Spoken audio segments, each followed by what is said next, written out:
നമസ്കാരം. Managers teaching ആസ്പിരൻസിലേക്ക് ഏവർക്കും സ്വാഗതം. കേൾക്കാലോ അല്ലേ? കേൾക്കാം മിസ്റ്റർ. ഇന്ന് കുറച്ചധികം റാൻഡം ആയിട്ട് കുറെ ചോദ്യങ്ങൾ ചോദിച്ച് നിങ്ങളെ ഒന്ന് പരിചയപ്പെടുത്തി എടുക്കാം എന്നാണ് കരുതുന്നത്. പഴയ കുട്ടികൾക്ക് കുറെയൊക്കെ കിട്ടിയതുമാണ്.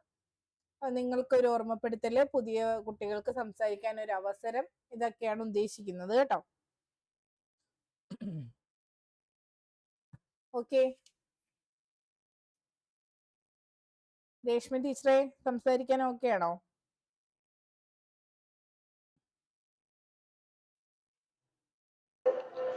ടീച്ചറെ ഓക്കെ ആണ്. പക്ഷെ വീഡിയോ ഓൺ ചെയ്യാൻ പറ്റാത്തൊരു സാഹചര്യമാണ്. സാരമില്ല ടീച്ചറെ.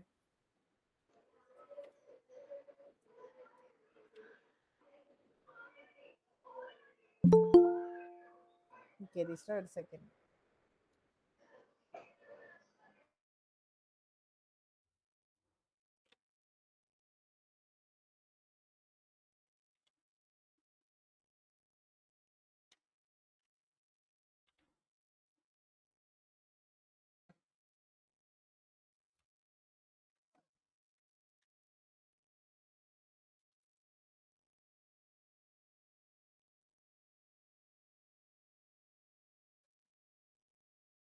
ടീച്ചറെ നിലവില് സ്കൂളിൽ പഠിപ്പിക്കുന്ന ആളാണ്.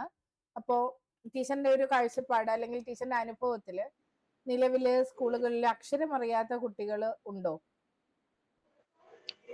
ഞാന് പഠിപ്പിച്ച കാലങ്ങളിൽ ഉള്ള കാര്യങ്ങള്, അതായത് ഈ 2 വർഷം കൊണ്ട് ഗവൺമെന്റ് സ്കൂളിൽ തന്നെയാണ് പഠിപ്പിക്കുന്നത്.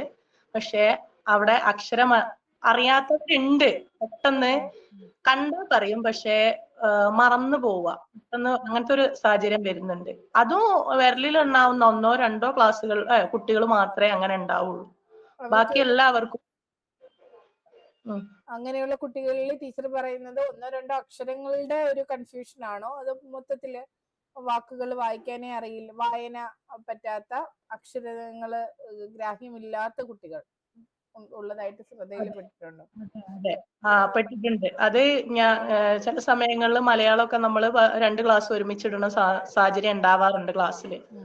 അപ്പോ ഒരു 10-46 കുട്ടികൾ ഒരുമിച്ചിരിക്കുമ്പോ ഒരു 3-4 കുട്ടികൾക്ക് അറിയാൻ വയ്യാത്ത, അതല്ലെങ്കിൽ നമ്മൾ വേറെ സമയം കൊടുത്തിട്ടും കുറച്ച് സമയം കഴിഞ്ഞു കഴിഞ്ഞാൽ അവർക്ക് അറിയാൻ പറ്റാത്തൊരു അവസ്ഥ വരുന്നുണ്ട്. അക്ഷരം അറിയാത്ത അക്ഷരം അറിയാത്ത കുട്ടികളും ഉണ്ട്. അത് നിലവില് അത്തരം കുട്ടികളുടെ എണ്ണം കൂടുതലാണോ കുറവാണോ? വളരെ കുറവാണ്. വളരെ കുറവാണ്. അപ്പൊ ഈ 2-3 കുട്ടികൾക്ക് വേണ്ടി എന്തൊക്കെ പ്രവർത്തനങ്ങളാണ് ടീച്ചർ ആസൂത്രണം ചെയ്യാറ്? അക്ഷരം അറിയാൻ വേണ്ടിയിട്ട് നമ്മൾ ഒരു പിന്തുണാ ബുക്ക് ഉണ്ട്. നമുക്ക് സ്കൂളുകളിൽ 1-ാം ക്ലാസ്സിൽ ട്രെയിനിങ് സമയത്തൊക്കെ പറഞ്ഞിട്ടുണ്ടായിരുന്നു, അതിൽ കൂടെയാണ് അവരുടെ മെച്ചപ്പെടുത്തേണ്ടത്. അപ്പൊ ആ പിന്തുണാ പുസ്തകം വഴി നമ്മള് അവരെ അക്ഷരങ്ങൾക്ക് തന്നെ ഇമ്പോർട്ടൻസ് കൊടുത്തിട്ടാണ് ചെയ്യിക്കുക.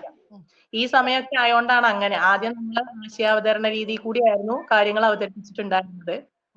പക്ഷെ ഇതിപ്പോ ഒരു ഇയർ അവസാനിക്കാനായ സാഹചര്യത്തില് അത് മാറ്റി വെച്ചിട്ട്, കാരണം അത് അവർക്ക് അത് അപ്ലൈ ചെയ്യാൻ പറ്റില്ല. അങ്ങനെ ഒരു അവസ്ഥ വന്നപ്പോ അക്ഷരങ്ങൾക്ക് മാത്രം ഇമ്പോർട്ടൻസ് കൊടുത്തിട്ട് അതിൽ എഴുതിക്കുന്നുണ്ട്. പിന്നെ മണലെഴുത്ത് നടത്താറുണ്ട്. പിന്നെ കുറെ അക്ഷര കാർഡുകൾ വെച്ചിട്ട് നമ്മൾ തിരിച്ചറിയാനുള്ള പ്രവർത്തനങ്ങൾ കൊടുക്കാറുണ്ട്. അങ്ങനെയൊക്കെയാണ് ഇപ്പൊ ചെയ്തുകൊണ്ടിരിക്കുന്നത്. ഞാന് ചോദ്യങ്ങൾ ചോദിക്കുമ്പോൾ ഇന്റർവ്യൂവറിനോട് ആൻസർ പറയുന്ന രീതിയിൽ തന്നെ പറയണേ. 5 ടീച്ചറിനോട് പറയുന്നു എന്ന് കരുതരുത്. അതായത് നമ്മളൊരു ജസ്റ്റ് ഒരു ചർച്ച പോലെ കരുതി പിന്നെ എല്ലാ കാര്യങ്ങളും നമ്മൾ ചില കാര്യങ്ങൾ നമ്മൾ എന്ത് ചെയ്യണം, അപ്രിയമായ ചില കാര്യങ്ങൾ നമ്മൾ മറച്ചു വെക്കേണ്ടി വരും അല്ലെ. പൂർണ്ണമായും മറയ്ക്കണമെന്നല്ല പറയുന്നത്. അതിനകത്ത് ടീച്ചർ പ്രാക്ടിക്കൽ ആയിട്ടുള്ള രീതിയിലാണ് പറഞ്ഞത്. ആശയാവതരണ രീതിയിൽ നിന്ന് മാറി അക്ഷര രീതിയിലേക്ക് പോയി. അത് തികച്ചും തെറ്റല്ലേ? അതെ, നിലവിലത്തെ സാഹചര്യം വെച്ചിട്ട് ചെയ്തതാണ്. പക്ഷെ അതിനെ നമുക്ക് മറ്റൊരു രീതിയിൽ പറയാമായിരുന്നു. അതായത് പിന്തുണാ സംവിധാനമുണ്ട്, പിന്തുണാ ബുക്കുണ്ട്, പിന്തുണാ സംവിധാനമുണ്ട്. ആശയാവതരണ രീതിയിൽ കുട്ടികളെ നമ്മൾ അക്ഷരങ്ങൾ പഠിപ്പിക്കുന്നു. അതിലൂടെ ഒട്ടുമിക്ക കുട്ടികളും ആശയാവതരണ രീതിയിൽ തന്നെ അക്ഷരങ്ങൾ തിരിച്ചറിയുന്നുണ്ട്. തെളിവെടുത്ത് എഴുതാനൊക്കെ ഉള്ള അവസരങ്ങൾ കിട്ടുമ്പോൾ കുട്ടികളിലേക്ക് ആ അക്ഷരം ഉറയ്ക്കുന്നുണ്ട്. ഈ 2 പ്രവർത്തനങ്ങൾക്ക് ശേഷവും അക്ഷരം ഉറയ്ക്കാത്ത കുട്ടികൾ ഉണ്ടെങ്കിൽ പിന്നെ നിലവാരക്കാരാണ് കുഞ്ഞുങ്ങൾ. അപ്പൊ അവർക്ക് പിന്തുണ ആവശ്യമുണ്ട് എന്ന് തോന്നുമ്പോൾ പിന്തുണാ ബുക്കിന്റെ സഹായത്താൽ അക്ഷരങ്ങൾ ഉറപ്പിക്കാനുള്ള മാർഗങ്ങൾ സ്വീകരിക്കാറുണ്ട്. അതല്ലേ നമ്മുടെ ഗവൺമെന്റും പറഞ്ഞിരിക്കുന്നത്? അതെ അതെ, അങ്ങനെയാണ് പറഞ്ഞത്. ആ രീതിയിൽ തന്നെ പറയണം. പിന്നെ ഇയർ എൻഡ് ആയതുകൊണ്ട് നമ്മൾ കുട്ടികളെ അക്ഷര രീതിയിലേക്ക് പോയി എന്നൊരിക്കലും പറയരുത്. യഥാർത്ഥത്തിൽ നിങ്ങളുടെ സ്കൂളിലും ചെയ്യുന്നത് അങ്ങനെയല്ല. നമ്മൾ ഇങ്ങനെയൊക്കെ പ്രോസസ് എല്ലാം കഴിഞ്ഞ് ഇപ്പൊ ഒന്നുകൂടി നമ്മൾ അത് പ്രാക്ടീസ് ചെയ്തുകൊണ്ടിരിക്കുകയാണ്. ഈ രീതിയിൽ തന്നെയാണ് നിങ്ങൾ ചെയ്തിരിക്കുന്നത് അല്ലേ? അതെ അതെ. അപ്പൊ അത് അങ്ങനെ തന്നെ വ്യക്തമായിട്ട് നമ്മളൊരു പിന്നെ എന്താ നമ്മൾ പറയുന്ന അതിനെ വളച്ചൊടിക്കാൻ സാധ്യതയുണ്ട്. അപ്പൊ അത് ശ്രദ്ധിച്ചു വേണം, കോൺഷ്യസ് ആയി വേണം ഉത്തരം പറയാൻ. നമ്മളിപ്പോ ഒരു കേസിന്റെ ഭാഗമായിട്ട് ബന്ധപ്പെട്ട് ഒരു പോലീസ് ഉദ്യോഗസ്ഥനോട് സംസാരിക്കുമ്പോ നമ്മൾ അഴകുഴമ്പനായിട്ട് ഉത്തരം പറയില്ല. പറയോ? ഇല്ല ഇല്ല ഇല്ല ഇല്ല. കാരണം എന്താ, നമ്മുടെ വായിൽ നിന്ന് ഒരു ഫോൾട്ട് വീണാല് അത് ചിലപ്പോൾ തെറ്റായിരിക്കില്ല. നമ്മുടെ വായിൽ നിന്ന് എന്തെങ്കിലും വീണ് കഴിഞ്ഞാൽ അത് നമ്മളെ ശിക്ഷിക്കാനായിട്ട് വിധിക്കപ്പെടും. ആ ബോധം ഉള്ളത് കൊണ്ട് അറിഞ്ഞോ അറിയാതെയോ നമ്മൾ എന്ത് ചെയ്യില്ല, തെറ്റ് പറയില്ല. നമ്മൾ കോൺഷ്യസ് ആയിട്ടായിരിക്കും മറുപടി പറയുക. ഇതിങ്ങനെ പറഞ്ഞാൽ അത് എങ്ങനെയെങ്കിലും കറങ്ങി തിരിഞ്ഞ് എന്റെ തലയിൽ വരുമോ, അതേ കോൺഷ്യസ്നെസ്സിൽ വേണം നമ്മൾ ഉത്തരം പറയാൻ. ഓക്കെ ആണോ? ആ ശരി, ഞാനേ നോർമലി സംസാരിക്കുന്ന പോലെ സംസാരിച്ചത്. ശരി, ഇനി ശ്രദ്ധിച്ചോളാം ടീച്ചർ. ഓക്കെ. ഇത്തരം സെക്ഷനുകളിൽ അത് പുതിയ കുട്ടികൾക്ക് അറിയില്ല, അതുകൊണ്ടാണ്. സാരമില്ല. ഇത്തരം സെക്ഷനുകളിൽ ഡൗട്ട് വരുമ്പോൾ നമുക്ക് അല്ലാതെ ചോദിക്കാം ടീച്ചറെ എന്നുള്ള രീതിയിൽ. ക്വസ്റ്റ്യൻ വരുമ്പോൾ കറക്റ്റ് മൈൻഡിൽ നമ്മൾ ഇന്റർവ്യൂ ബോർഡിന്റെ മുമ്പിലാണ്, ഇന്റർവ്യൂവർ ആണ് ഈ ചോദിക്കുന്നത്. അപ്പൊ ഞാൻ എങ്ങനെ ഉത്തരം പറയാം, ആ രീതിയിലായിരിക്കണം ഇനി മറുപടി പറയേണ്ടത്. ഓക്കെ. സഹീറ ടീച്ചറെ, ഈ പിന്തുണ ബുക്ക് എന്ന് കേട്ടിട്ടുണ്ടോ സഹീറ ടീച്ചറെ?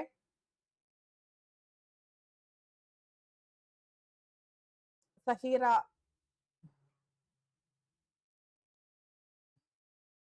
ഇച്ചിരി മുമ്പ് വീഡിയോ ഓൺ ചെയ്ത ആൾ അവിടെ പോയി. താമസിക്കാതെ വിളിച്ചിരുന്നോ? പിന്നെ എവിടെ പോയി ഫോൺ വെച്ചിട്ട്? അപ്പൊ സൗണ്ട് കേട്ടില്ല, അതാണ്. ഓക്കെ ടീച്ചറെ, പിന്തുണ ബുക്ക് എന്ന് കേട്ടിട്ടുണ്ടോ? പിന്തുണ ബുക്ക് കേട്ടിട്ടില്ല. ക്ലാസ്സുകൾ കണ്ടായിരുന്നോ?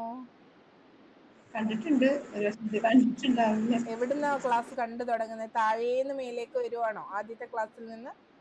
അങ്ങനെയാണോ കണ്ട് ലിങ്ക് കിട്ടിയതെന്നാ ഞാൻ ചോദിച്ചേ.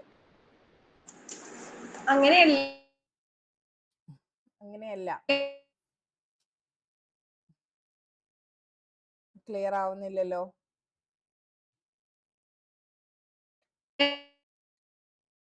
എനിക്ക് കേൾക്കാത്തയാണോ എല്ലാവർക്കും? ഒന്നുകൂടെ. നെറ്റ് ഇഷ്യൂ ഉണ്ടല്ലോ ശ്രേയോ.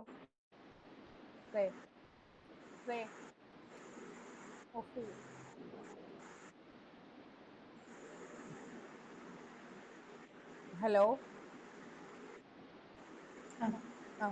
എനിക്ക് ഒന്നും കേട്ടില്ല, ഇടയ്ക്കൊന്ന് കട്ടായി. പറഞ്ഞോ ടീച്ചറെ. എന്താ ചോദിച്ചത്?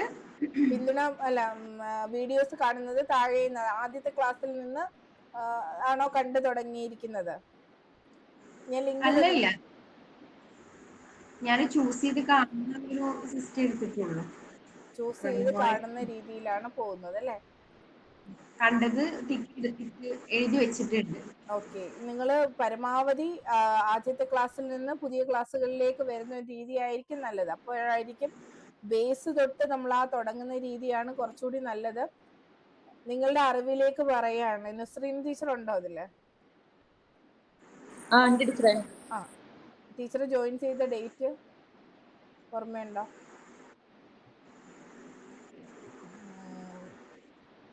എന്നായിരുന്നു? 25-ാം തീയതി. 24 തിങ്കളാഴ്ച അല്ലേ? ടീച്ചർ എത്ര വീഡിയോ കണ്ടു? ഇനി 5 എണ്ണം കൂടെ ഉള്ളൂ ടീച്ചർ. ഇനി 5 എണ്ണേ ഉള്ളൂ. എന്നാ ജോയിൻ ചെയ്ത്? 24-ാം തീയതി. എങ്ങനെയാ ടീച്ചറെ കണ്ടു തീർത്തേ? അത് താഴെ മുതൽ അത്ര ദിവസമേ മുന്നിലുള്ളൂ. അപ്പൊ അതിനൊരു ടൈം ടേബിൾ ഇട്ട് ഓരോ ദിവസം 5 എണ്ണം വെച്ചിട്ട് ചെയ്യാന്ന് വിചാരിച്ചു. ഇപ്പൊ ഇന്ന് ആദ്യത്തെ ദിവസം നൈറ്റ് ആയതുകൊണ്ട് 3 എണ്ണേ കാണാൻ പറ്റുള്ളൂ. അതുകൊണ്ട് ഇന്നത്തൂടെ കംപ്ലീറ്റ് ആവും. ഓക്കെ. സഹീറ ടീച്ചറിനൊക്കെ എത്ര വീഡിയോ ആക്കണം. ഞാൻ തന്നു? 40 സംതിങ് വീഡിയോ ആണോ? 30ഓളം വീഡിയോസ് ആണോ? 26 അത്രത്തോളം? ഞാനിത് എണ്ണി നോക്കിയിട്ടില്ല മിസ്സേ. ഓ, എണ്ണി നോക്കിയില്ല. ഓക്കെ. 40 സംതിങ് വീഡിയോ കിട്ടിയവരുണ്ട്. അത് കഴിഞ്ഞ് ഞാൻ പിന്നെ ആ ഒരു രീതി അങ്ങ് നിർത്തിയിട്ട് ഈ വർഷത്തെ വീഡിയോസ് ആണ് കൂടുതൽ പേർക്കും ഇപ്പൊ അയച്ചു തന്നേക്കുന്നത്. ആദ്യം അത് തീർത്തിട്ട് പഴയതിലേക്ക് വരാം. കാര്യം ഈ വർഷത്തെ വീഡിയോസ് കൊണ്ട് മാത്രം നല്ല ലെവലിലേക്ക് എത്തിയ കുട്ടികളാണ് നമ്മുടെ കയ്യിലുള്ളത്. അപ്പോൾ അത് മാത്രം, മറ്റേ എല്ലാം കൂടെ കാണുമ്പോൾ നിങ്ങൾ ടെൻസ്ഡ് ആവണ്ട. ഇനി പകുതിയിലധികം വീഡിയോ തരാനുണ്ട് അപ്പൊ നിങ്ങൾക്കും. പക്ഷെ ഇത്രയും ക്ലാസ്സുകൾ കൊണ്ട് തന്നെ നല്ല രീതിയിൽ നിങ്ങൾക്ക് ചെയ്യാൻ പറ്റും. അപ്പോൾ ഇതിനകത്തുള്ളവര് ശ്രദ്ധിക്കുക. കുറച്ച് ദിവസമായിട്ടേ ഉള്ളൂ അല്ലെ? ഇന്ന് 28, 25-ാം തീയതിയാണ് വന്നത്. 3 ദിവസം കൊണ്ടാണ് ടീച്ചർ, അതിന്റെ പിറ്റേ ദിവസമൊക്കെയാണ് ഞാൻ ലിങ്ക് കൊടുക്കുന്നത്, ഇത്രയും വീഡിയോസ് കണ്ടു തീർത്തത്. ഇപ്പൊ ഒരു ദിവസം 3, 4, 5 വീഡിയോസ് ഒക്കെ വെച്ചാണ് കണ്ടിരിക്കുന്നത്. അത് കേൾക്കുക മാത്രമല്ല, നോട്ടും എഴുതിയിട്ടുണ്ട്. ഫോളോ അപ്പ് കൃത്യമായിട്ട് ഇപ്പൊ ഞാൻ ചോദിച്ചില്ലെങ്കിൽ എന്നോട് പറയാറുണ്ട്. കാരണം ആവശ്യബോധമുണ്ട്. അപ്പൊ അവര് ചെയ്തിട്ട് ഞാനിത് ചെയ്തു, ലിങ്ക് അയച്ചതിനകത്ത് ടീച്ചർ തമ്പിടാറുണ്ട്. അപ്പൊ എനിക്കും അറിയാൻ പറ്റും ഇനി ഇത്രയേ ഉള്ളൂ ടീച്ചർ. പക്ഷെ മറ്റാരും അത് ചെയ്തിട്ടില്ല. നിങ്ങൾ അത് ചെയ്യുന്നു. നിങ്ങൾക്ക് ഞാൻ ഇടയ്ക്ക് വെച്ച് ഞാൻ എന്ത് ചെയ്തു, ലിങ്കുകൾ 1, 2 എണ്ണമൊക്കെ വെച്ചിട്ട് ഗ്രൂപ്പിൽ തന്നു. പിന്നെ എനിക്ക് അതിനും പറ്റുന്നില്ല. പിന്നെ ആരും അത് ചോദിച്ചിട്ടുമില്ല, ടീച്ചർ എന്താ ഇടാത്തെ എന്നാരും അന്വേഷിച്ചതുമില്ല. അപ്പൊ അത് നിങ്ങൾ തീർക്കുക. പിന്നെ ഞാൻ ആലോചിച്ചു, എന്നേക്കാൾ ആവശ്യം നിങ്ങൾക്കാണ്. ഞാൻ ടീച്ചർ ഇത് പറഞ്ഞാലേ ചെയ്യൂന്നല്ല, നിർബന്ധിക്കാൻ ഒരാളുണ്ടേലേ ചെയ്യുന്നല്ല. സഹീറ ടീച്ചറെ മാത്രമല്ല, എല്ലാരോടുമാണ് പറഞ്ഞത്. അപ്പൊ ഒരാൾ ഇത്രത്തോളം ആയി, അപ്പൊ എല്ലാവർക്കും അത്രയും ചെയ്യാം കേട്ടോ. അപ്പൊ എല്ലാരും ചെയ്യാം. അപ്പൊ താഴേന്ന് കണ്ടു തുടങ്ങിയതിനും ഒരു റീസൺ ഉണ്ട് അല്ലേ നുസ്രീൻ ടീച്ചറെ? അതെ ടീച്ചറെ. അതെ, ആ ഒരു യാത്രയിലൂടെ പോരുന്ന പോലെ തോന്നി. അതുകൊണ്ട് തന്നെ നമുക്കൊരു ആശ്വാസത്തിൽ ഇങ്ങനെ കേൾക്കാം. അതെ. കുട്ടി അവരുടെ ടീച്ചേഴ്സ് നല്ല ഡെപ്തിലാണ് ഇപ്പൊ അവരെ കയ്യിലുള്ളത്. ഇമ്പ്രൂവ്മെന്റോട് കൂടിയുള്ള ടൈമിൽ കാണുമ്പോൾ നമുക്ക് തന്നെ ഭയങ്കര ടെൻഷനായി. താഴേന്ന് വരുമ്പോ അവര് ബബ്ബ അടിക്കുന്നതും അവര് കിടന്ന് എഴയുന്നതും തുഴയുന്നതും എല്ലാം ടീച്ചർ കാണുന്നുണ്ട് അല്ലെ? എല്ലാവരും കാണുന്നുണ്ട്. അതിൽ നിന്ന് ഗ്രാജുവലി ഉണ്ടായ മാറ്റമാണ് അല്ലേ ജോളി ടീച്ചറെ? ആണോ ജോളി ടീച്ചറെ? ഉണ്ടോ അവിടെ? ഓൺ ചെയ്ത് വെച്ച് എവിടോ പോയേക്കുക.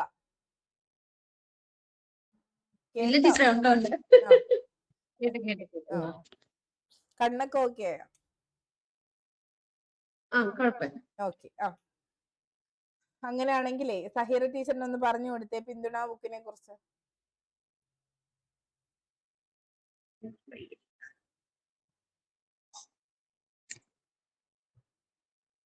ഇല്ല, എന്റെ മോള് ചോദിക്കുന്നത് അമ്മ പോയോന്നാണ്. അമ്മ അവിടുന്ന് പോയോന്ന്. അതെ അതെ അതെ. കൊച്ചിന് എക്സാം ആണെങ്കിലും അമ്മ പഠിക്കണമെന്നുണ്ട്. കുട്ടിക്ക് കൈത്താങ്ങ് കൊടുക്കുന്ന ബുക്ക്, അക്ഷരങ്ങള് അല്ലെങ്കിൽ വാക്കുകളൊക്കെ എഴുതാൻ ബുദ്ധിമുട്ടുള്ള കുട്ടികൾക്ക് കൈത്താങ്ങ് കൊടുക്കാൻ വേണ്ടിയിട്ട് അധ്യാപകര് ഉപയോഗിക്കുന്ന ബുക്കായിട്ടാണ് പിന്തുണ ബുക്കിനെ പറയുന്നത്. ഓക്കെ, ഓർമ്മയുണ്ട്. ഞാൻ വിചാരിച്ചു കളഞ്ഞെന്ന്. ഓക്കെ. അപ്പൊ പിന്തുണ ബുക്ക് അതാണ്. ഇപ്പൊ മനസ്സിലായോ സഹീറ ടീച്ചറെ? നമ്മുടെ ഹാൻഡ് ബുക്കിന്റെ ആമുഖ ഭാഗത്ത് കൃത്യമായി നോക്കുമ്പോൾ പിന്തുണ ബുക്കിനെ കുറിച്ച് പറയുന്നുണ്ട്. എന്താണ് പിന്തുണ ബുക്ക് എന്ന് ചോദിച്ചാല് ഞങ്ങളും അത് കുറെ അന്വേഷിച്ചൊക്കെ കണ്ടെത്തിയതാണ്. ഈ പറയുന്ന എല്ലാ പ്രവർത്തനങ്ങളും ഹാൻഡ് ബുക്കിലും ക്ലസ്റ്റർ ഗ്രൂപ്പുകളിലും അധ്യാപക പരിശീലന കേന്ദ്രത്തിലും മാത്രമായി ഒതുങ്ങി നിൽക്കുന്ന ഒരു സംവിധാനം ഇപ്പോഴും അവിടെ എവിടെയായിട്ടുണ്ട്. അതുകൊണ്ട് പല ടീച്ചേഴ്സും അതൊക്കെ എന്തോ ടീച്ചറെ ഇല്ല എന്നുള്ള രീതിയിലാണ് പറയുന്നത്. അപ്പൊ പിന്തുണ ബുക്ക് എന്ന് പറയുന്ന ഒരു ബുക്ക് കീപ്പ് ചെയ്യണം. ഓരോ കുട്ടിക്ക് ഓരോ ബുക്ക് വേണം എന്നൊക്കെ ആയിരുന്നു തുടക്കത്തിൽ പറഞ്ഞിരുന്നത്. പിന്നെ അത് അപ്രാപ്യമാണെന്ന് കണ്ടപ്പോ ഒരു ബുക്ക് ആയാലും മതി പിന്തുണ ബുക്ക് എന്നുള്ള രീതിയിലേക്ക്. എന്നിട്ട് അതിൽ കുട്ടികളെ അക്ഷരങ്ങള്, അറിയാത്ത അക്ഷരങ്ങൾ നമ്മൾ തെളിവെടുത്ത് എഴുതുക എന്ന് പറഞ്ഞത് വല്ലതും മനസ്സിലായോ? മനസ്സിലായി. അപ്പൊ ആദ്യത്തെ ക്ലാസ് ഒക്കെ കണ്ടു അല്ലെ? പുസ്തകത്തിന്റെ അക്ഷരങ്ങളും വാക്കുകളും കണ്ട് കുട്ടി പകർത്തുന്നു. അപ്പൊ അത് നമ്മൾ കണ്ടിട്ടുണ്ട്. പലതവണ കുട്ടിക്ക് ആവർത്തിക്കാനുള്ള അവസരം അവിടെ തന്നെയുണ്ട് അല്ലെ? ഇപ്പൊ ഫസ്റ്റ് പാഠത്തിൽ തന്നെ തന തന തന തന തനു തിന താന. അപ്പൊ ആ വരികൾ കുറെ പ്രാവശ്യം വന്നു. അത് കഴിഞ്ഞ് കുട്ടിക്ക് തെളിവെടുത്ത് എഴുതാനുള്ള അവസരം കൊടുത്തു. അതും കഴിഞ്ഞ് അവന്റെ വർക്ക് ബുക്കിൽ വീണ്ടും അവന് എഴുതാനുള്ള വർക്ക് ബുക്കും ഉണ്ട്, അതിനകത്തും എഴുതി. അപ്പൊ ഒരുവിധം എല്ലാ കുട്ടികളും പിന്നോക്കാവസ്ഥയിലേക്ക് നിൽക്കാത്ത മിക്ക കുട്ടികളും എന്ത് ചെയ്യുന്നുണ്ട്, തായും നായും പഠിക്കുന്നുണ്ട്. എന്നിട്ടും പഠിക്കാത്ത കുഞ്ഞുങ്ങളുണ്ടെങ്കിൽ അവർക്ക് പിന്തുണ കൊടുക്കണം അല്ലെ. അതിനാണ് പിന്തുണാ ബുക്ക്. ഇപ്പൊ പിന്തുണാ ബുക്ക് നിലവിൽ ഞങ്ങളുടെ ജില്ലകളിലൊക്കെ അന്വേഷിച്ചപ്പോഴാണ് ഈ പറയുന്നത്, ആദ്യം ഓരോ കുട്ടികൾക്ക് ഓരോന്നാണ്. ഇപ്പം അവര് ഒരു ബുക്ക് എന്നുള്ള രീതിയിൽ സാധാരണ ആവശ്യം ഇപ്പൊ വരുന്നില്ല. കുട്ടികൾ ഇത്രത്തോളം ആവുമ്പോൾ പഠിക്കുന്നുണ്ട്. അപ്പൊ എന്ത് ചെയ്യുന്നു, പിന്തുണാ ബുക്കിനകത്ത് ആ അക്ഷരം ഒന്നുകൂടി വലുതാക്കി ഹൈലൈറ്റർ വെച്ചോ സ്കെച്ച് വെച്ചോ വലുതാക്കി അധ്യാപിക ഒന്ന് എഴുതി കാണിക്കുന്നു. കുട്ടിക്ക് അതിന്റെ മുകളിലൂടെ വിരലോടിക്കാനൊക്കെ അവസരം കൊടുക്കുന്നു. പിന്നെ അത് ഡോട്ട് ഇട്ടൊക്കെ കാണിക്കുന്നു. അപ്പൊ ഡോട്ടിലൂടെ വിരലോടിക്കാനും പെൻസിൽ വെച്ച് ഒന്നുകൂടി എഴുതാനും ഒക്കെയുള്ള അവസരം കിട്ടുന്നു. വീണ്ടും അതിനകത്ത് ഒന്നുകൂടി കുട്ടിക്ക് അല്ലാതെ തനിയെ എഴുതി നോക്കാം. അങ്ങനെ പല ആവർത്തി നമ്മള് വ്യവഹാര രീതിയിലല്ലാതെ, അതായത് താഴേക്ക് എഴുതി പഠിക്കുന്ന ശൈലി അല്ലാതെ കുട്ടിയെ മനസ്സിലാക്കിയിട്ട് എഴുത്തിന്റെ ശൈലിയും രീതിയും എല്ലാം മനസ്സിലാക്കിയിട്ട് പഠിപ്പിക്കുന്ന ഒരു രീതിയാണിത് പിന്തുണാ ബുക്ക്. അങ്ങനെയല്ലേ രശ്മി ടീച്ചറെ? ഞാൻ പറഞ്ഞതിൽ എന്തെങ്കിലും ഉണ്ടെങ്കിൽ ആഡ് ചെയ്യാം. രശ്മി ടീച്ചറെ, ഞാൻ കുറച്ചൊന്ന് മിസ്സായേ. മോൻ വിളിച്ചിട്ടേ ഒന്ന് ഒരു അമ്പലത്തിൽ പോകാൻ തിരക്കായിരുന്നു. പിന്തുണ ബുക്കിന്റെ കാര്യം പിന്തുണ പറഞ്ഞത് കേട്ടോ? ബുക്കിനെ കുറിച്ചല്ലേ പറഞ്ഞത്? ഞാൻ പറഞ്ഞത് കേട്ടായിരുന്നോ? പിന്തുണ ബുക്കിന്റെ കാര്യം അത് ശരിയാണോ? ശരിയാണ്. ശരി.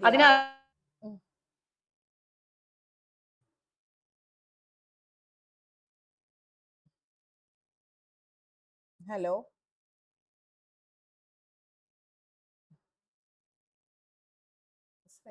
Phone off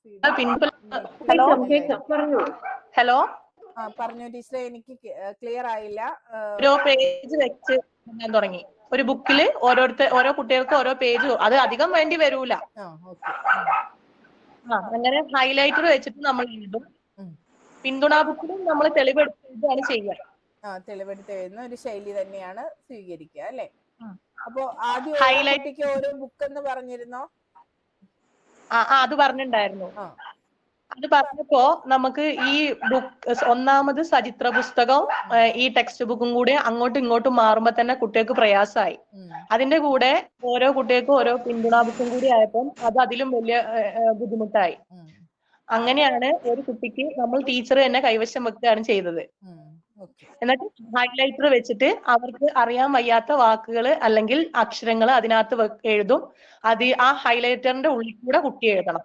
okay. ആ ഒരു രീതി തന്നെയാണ്. അപ്പൊ പറഞ്ഞത് അതുപോലെ തന്നെയാണ്. നമ്മളിത് ചെയ്യാത്തത് കൊണ്ട് ഒന്നുകൂടി ഒന്ന് ക്ലാരിഫൈ ചെയ്യാൻ. സഹീറ ടീച്ചറെ മ്യൂട്ട് ചെയ്യണേ. അപ്പോ അങ്ങനെയാണെങ്കിൽ പഠന പിന്നോക്കാവസ്ഥയിലെ കുട്ടികൾ നമ്മുടെ ക്ലാസ്സിൽ ഉണ്ടെങ്കിൽ, സഹീറ ടീച്ചർ തന്നെ ഒന്ന് പറഞ്ഞോ, പഠന പിന്നോക്കാവസ്ഥയിലുള്ള കുട്ടികൾ നമ്മുടെ ക്ലാസ്സിൽ ഉണ്ടെങ്കിൽ അവരെ മുന്നോട്ട് കൊണ്ടുവരാൻ എന്തൊക്കെ മാർഗങ്ങൾ സ്വീകരിക്കാം?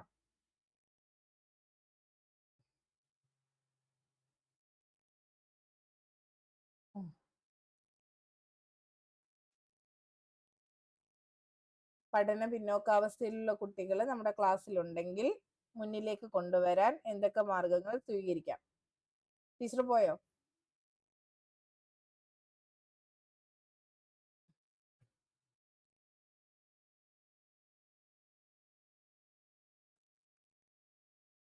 ഹസീന ടീച്ചറെ ഒന്ന് പറഞ്ഞോ.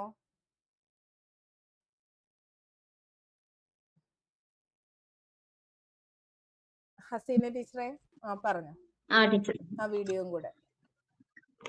എന്താ ചോദ്യം? ടീച്ചർ ചോദിച്ചത് എവിടായിരുന്നു? നിങ്ങൾ പലരും ഇനി ഞാൻ മുഴുവൻ ആളുകളെ, എന്റെ നെറ്റിന്റെ ഒക്കെ ഇഷ്യൂസ് കാരണമാണ് ഞാൻ എല്ലാവരും വീഡിയോ ഓൺ ചെയ്യണ്ടെന്ന് പറയാത്തത്. അപ്പൊ അത് ശരിയാവുന്നില്ലല്ലോ. വീണ്ടും ചോദ്യം പറയില്ല.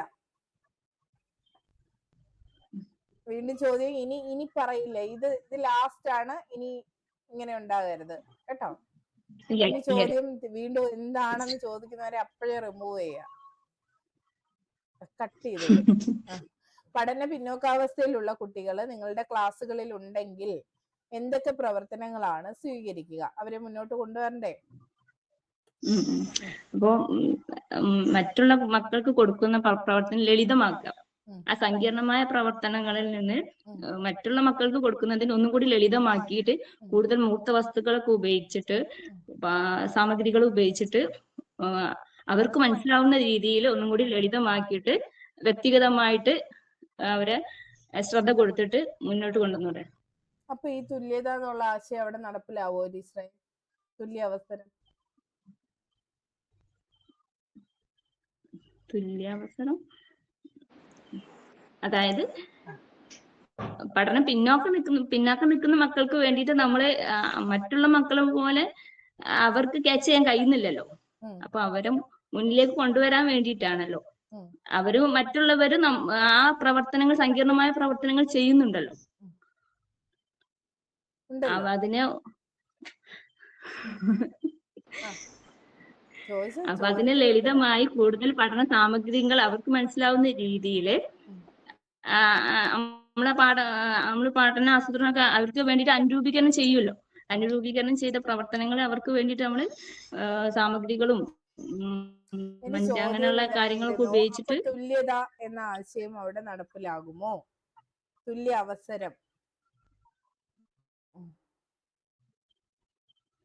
അതേ പഠന നേട്ടം, അതേ ഉദ്ദേശം തന്നെ ആയിരിക്കും. പക്ഷെ അത് ഒന്നും കൂടി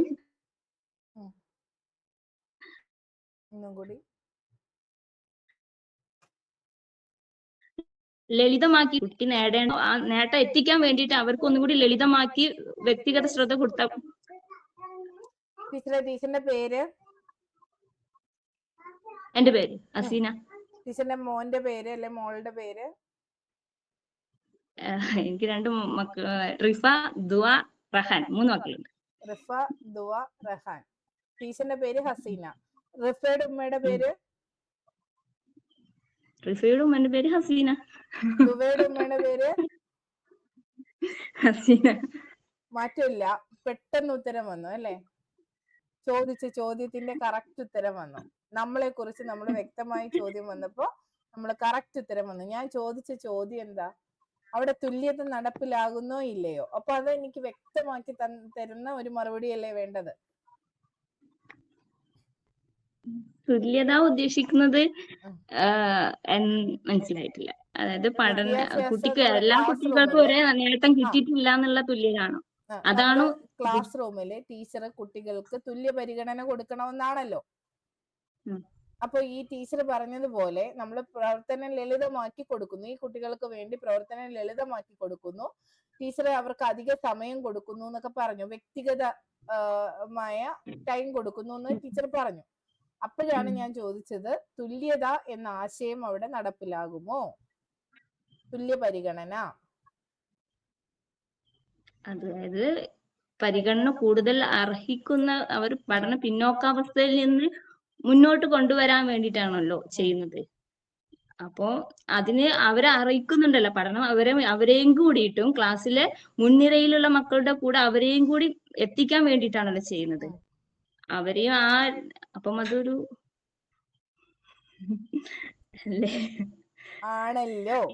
ആണല്ലോ ചെയ്യുന്നത്. അങ്ങനെയാണല്ലോ, ആണെങ്കിൽ എന്നൊക്കെ പറഞ്ഞങ്ങ് പോവാണ്. വ്യക്തമായിട്ട് നമ്മൾ ആണ് എന്ന് പറയണം. ഈ എഴുത്തിൽ അല്ലെങ്കിൽ നീട്ടല് വരുമ്പോ നമുക്ക് അതിനെ കുറിച്ചൊരു ധാരണക്കുറവുണ്ട് എന്ന പിടി അവിടെ വീഴും. ഈ ടീച്ചർ എന്താണ് പറയുന്നത് എന്നതിനെ കുറിച്ചൊരു വ്യക്തതയില്ല, എവിടെ ഒരു കൺഫ്യൂഷൻ ഉണ്ട്. അതാണ് അവിടെ മനസ്സിലാവുന്നത്. ആണോ? അതിനെ പറയാൻ എന്നെ കൊണ്ട് പറ്റുന്നില്ല. അതെങ്ങനെ പിടി വീണത്? ടീച്ചർ പറയുന്ന ശൈലിയിൽ നിന്നാണ്. മനസ്സിലായോ? അപ്പൊ അത് മാറ്റണം. അപ്പൊ എങ്ങനെയാണ് തുല്യത എന്ന ആശയം തീർച്ചയായും നടപ്പിലാകുന്നുണ്ട്. കാരണം പഠനത്തിൽ എല്ലാവരും തുല്യരാകണമെങ്കിൽ നമ്മൾ അവർക്ക് വ്യത്യസ്തമായ പഠന നിലവാരമുള്ള കുട്ടികളെ തുല്യതയിലേക്ക് എത്തിക്കാൻ വേണ്ടി പലതരത്തിൽ കൈത്താങ്ങുകൾ കൊടുക്കേണ്ടി വരും. അത് അർഹിക്കുന്ന പരിഗണന കൊടുക്കുക എന്നത് ഈ തുല്യത എന്ന ആശയത്തിൽ അല്ലെങ്കിൽ തുല്യ പരിഗണന എന്ന ആശയത്തിൽ പെടുന്നത് തന്നെയാണ്. അത് ധൈര്യമായി നമുക്ക് പറയാൻ കഴിയണം. ഭിന്നശേഷിക്കാരായ ഒരു കുട്ടി നമ്മുടെ ക്ലാസ്സിലുണ്ടെങ്കിൽ അവന് നമ്മൾ എക്സ്ട്രാ കെയർ തീർച്ചയായും കൊടുക്കേണ്ടി വരും. അങ്ങനെ കൊടുക്കേണ്ടി വരുമ്പോഴും അത് തുല്യത തന്നെയാണ്. മറ്റുള്ള കുട്ടികൾക്ക് അത് കിട്ടിയില്ലല്ലോ എന്നല്ല, അവർ ഓൾറെഡി അതിന് പ്രാപ്തരാണ്. ഓരോരുത്തരും അർഹിക്കുന്ന പരിഗണന അവർക്ക് കൊടുക്കുന്നതാണ് തുല്യ അവസരം കൊടുക്കൽ, തുല്യ പരിഗണന എന്ന് പറയുന്നത്. ഓക്കെ അല്ലേ? ഓക്കെ ഇനി ആര് ചോദിച്ചാലും വ്യക്തമായിട്ട് പറയും അല്ലേ? അതെ. അപ്പൊ പഠന പിന്നോക്കാവസ്ഥയിൽ നിൽക്കുന്ന കുട്ടികൾക്ക് എന്തൊക്കെ പ്രവർത്തനം കൊടുക്കാന്ന് ചോദിച്ചപ്പോ പലരും പല കാര്യങ്ങളൊന്നും വിട്ടുപോകുന്നുണ്ട്, മറന്നു പോകുന്നുണ്ട്. ഒന്ന്, നിങ്ങള് പിന്നെ പിന്തുണാ ബുക്കിന്റെ കാര്യം പറഞ്ഞത് വളരെ നല്ലൊരു ആശയ. രേഷ്മ ടീച്ചറാണ് തുടക്കം ഇട്ടത്.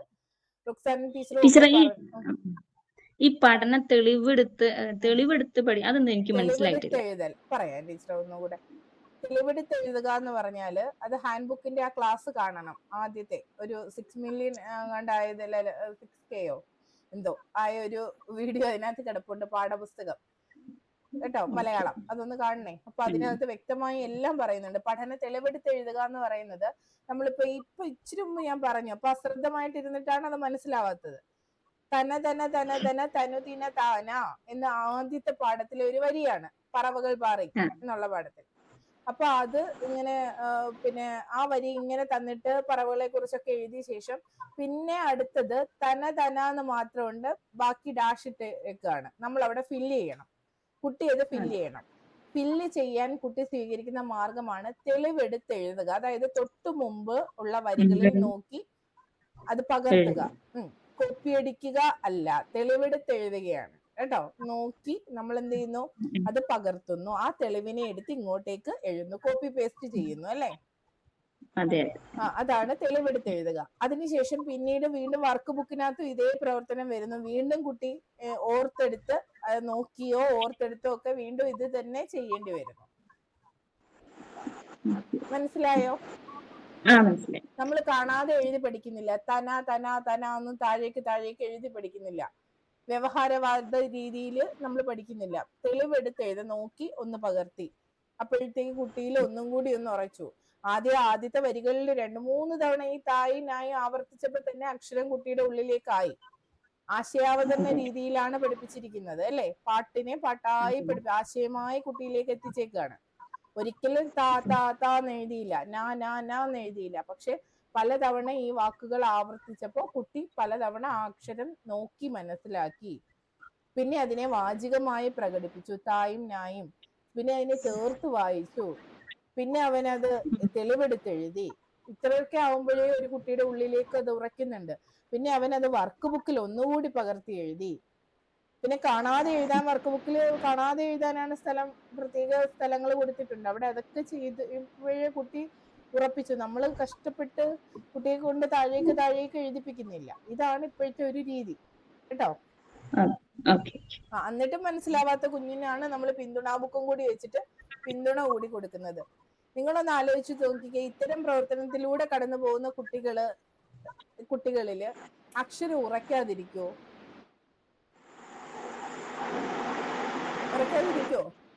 അക്ഷരം ഉറയ്ക്കുക തന്നെ ചെയ്യും. നമ്മള് പിന്നെ പറയാറുണ്ട്, ഒരു ആവറേജ് ബുദ്ധിയുള്ള ഒരു കുട്ടിയെ, അതായത് നോർമൽ ബുദ്ധി ശക്തി ഉള്ള ഒരു കുട്ടിയെ നമുക്ക് ഏത് രീതിയിൽ വേണമെങ്കിലും മോൾഡ് ചെയ്തെടുക്കാം. ഒരു വൈകല്യവുമില്ലാത്ത ബുദ്ധി വികാസത്തിന് വൈകല്യമില്ലാത്ത ഒരു കുഞ്ഞിനെ ഏത് തരത്തിലും മോൾഡ് ചെയ്തെടുക്കാം. അവിടെ അവന് പഠന പിന്നോക്കാവസ്ഥയുണ്ടെങ്കിലും അവന് എന്തെങ്കിലും പഠന വൈകല്യങ്ങൾ ഉണ്ടെങ്കിലും അതെല്ലാം പരിശീലനത്തിലൂടെ മാറ്റി നമുക്ക് കുട്ടികളെ നേരെയാക്കി എടുക്കാൻ പറ്റും. ഇപ്പൊ നിലവിലെ ഈ രീതി ശാസ്ത്രീയമായി നടപ്പിലാക്കപ്പെട്ടാല് കുട്ടികളിലെ പഠന പിന്നോക്കാവസ്ഥ തീർച്ചയായും മാറും എന്നതിന് സംശയമില്ല. അപ്പൊ ഇതാണ് അവസ്ഥ. അപ്പൊ നിങ്ങൾ ഇത് പറഞ്ഞു, ഇപ്പോഴത്തെ രീതി പറഞ്ഞു. ഇനിയും ഉണ്ടല്ലോ ഒരുപാട് സംവിധാനങ്ങൾ, നമ്മൾ ഒരുപാട് കാര്യങ്ങൾ, പദ്ധതികൾ നടപ്പിലാക്കി. മറന്നുപോയി അല്ലേ? റുക്സാന ടീച്ചറെ ഒന്ന് പറഞ്ഞോ.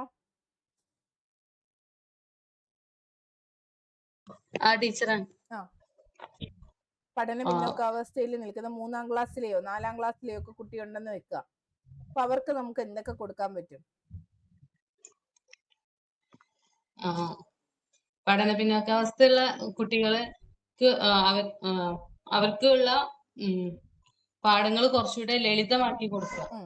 പറയാത്ത പോയിന്റുകൾ പറഞ്ഞേ, ഇവരാരും പറയാത്ത പോയിന്റ്.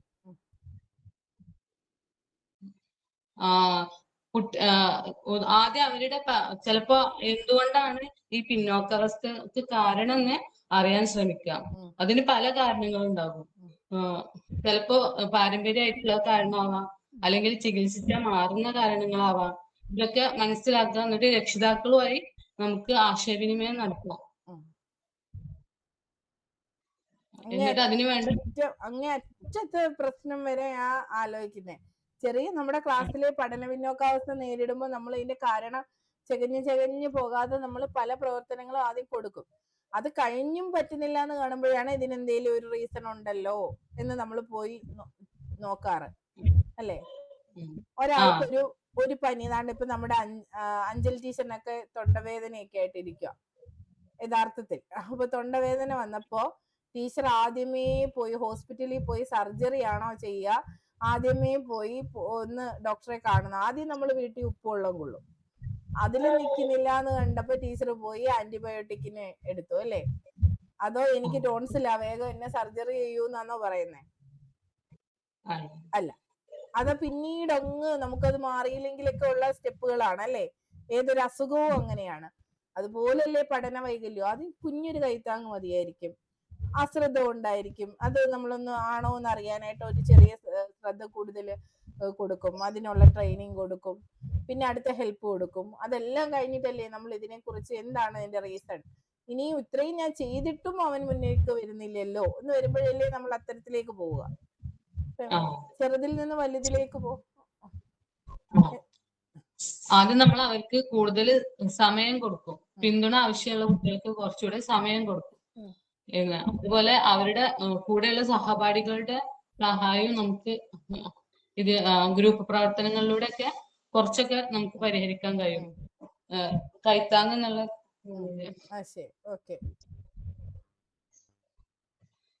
പിന്നെ ഇല്ല കുട്ടികൾ ചെയ്യുന്ന ചെറിയ ചെറിയ കാര്യങ്ങൾക്കും അവരെ അഭിനന്ദിക്കുക. അങ്ങനെയൊക്കെ ആകുമ്പോൾ കുട്ടികൾ കുറച്ചുകൂടെ മുന്നോട്ട് വരും. പിന്നെ പഠനത്തിൽ കുട്ടിക്ക് ഒരു താല്പര്യം ഉണ്ടാക്കുക. ഇനി പല കാര്യങ്ങളും ഉണ്ട്. അത് ബിന്ദുജ ടീച്ചർ പറഞ്ഞു തരും. പറഞ്ഞോ ബിന്ദുജ ടീച്ചറെ,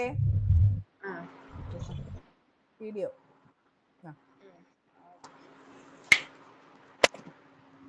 അപ്പം നമ്മൾ ക്ലാസ്സുകളിൽ പഠന പിന്നോക്കരായ കുട്ടികൾ കാണും. അപ്പം അവര് ഏത് വിഷയത്തിലാണ് അല്ലെങ്കിൽ ഏത് മേഖലയിലാണ് ഓരോ വിദ്യാർത്ഥിയും പുറകിലെന്ന് ആദ്യം കണ്ടെത്തണം. അപ്പൊ അങ്ങനെയുള്ള വിദ്യാർത്ഥികളെ ഒരുമിച്ച് ഒരു ഗ്രൂപ്പ് ആക്കിയിട്ട് വിദ്യാർത്ഥികളുടെ പഠനം ഇംപ്രൂവ് ചെയ്യാനായിട്ട് നമ്മൾ ഒരുപാട് പദ്ധതികൾ ഗവൺമെന്റ് സ്കൂൾ തലത്തിൽ നമ്മൾ ആസൂത്രണം ചെയ്യുന്നുണ്ട്. ഇപ്പൊ ഉദാഹരണമായിട്ട് ശ്രദ്ധ ക്ലാസ്, അല്ലെങ്കിൽ ഹലോ ഇംഗ്ലീഷ്, അത് കണക്കുള്ള പ്രോഗ്രാംസ്. അപ്പം ഈ ശ്രദ്ധ ക്ലാസ് ഒക്കെ ആണെങ്കിൽ ഓരോ ടീച്ചേഴ്സിന് കൺസേൺ ആയിട്ടുള്ള ടീച്ചേഴ്സിൻ്റെ അടുത്ത് ഓരോ സബ്ജക്റ്റ് ഓരോ വിഷയം കൊടുത്തിട്ട് ഓരോ ദിവസം അതിനൊക്കെ ഉള്ള മൊഡ്യൂൾസ് ഒക്കെ അനുസരിച്ച് കറക്റ്റായിട്ട് സ്കൂളുകളിൽ വൈകുന്നേരങ്ങളിലോ അല്ലെങ്കിൽ രാവിലത്തെ സമയമൊക്കെ ക്ലാസ് കണ്ടക്ട് ചെയ്യും. ഉറക്കം വരുന്നോ അവിടെ? ചെറിയ കുഞ്ഞാണോ? ഹലോ വാവേ, എന്തി വാവേ, എന്തി?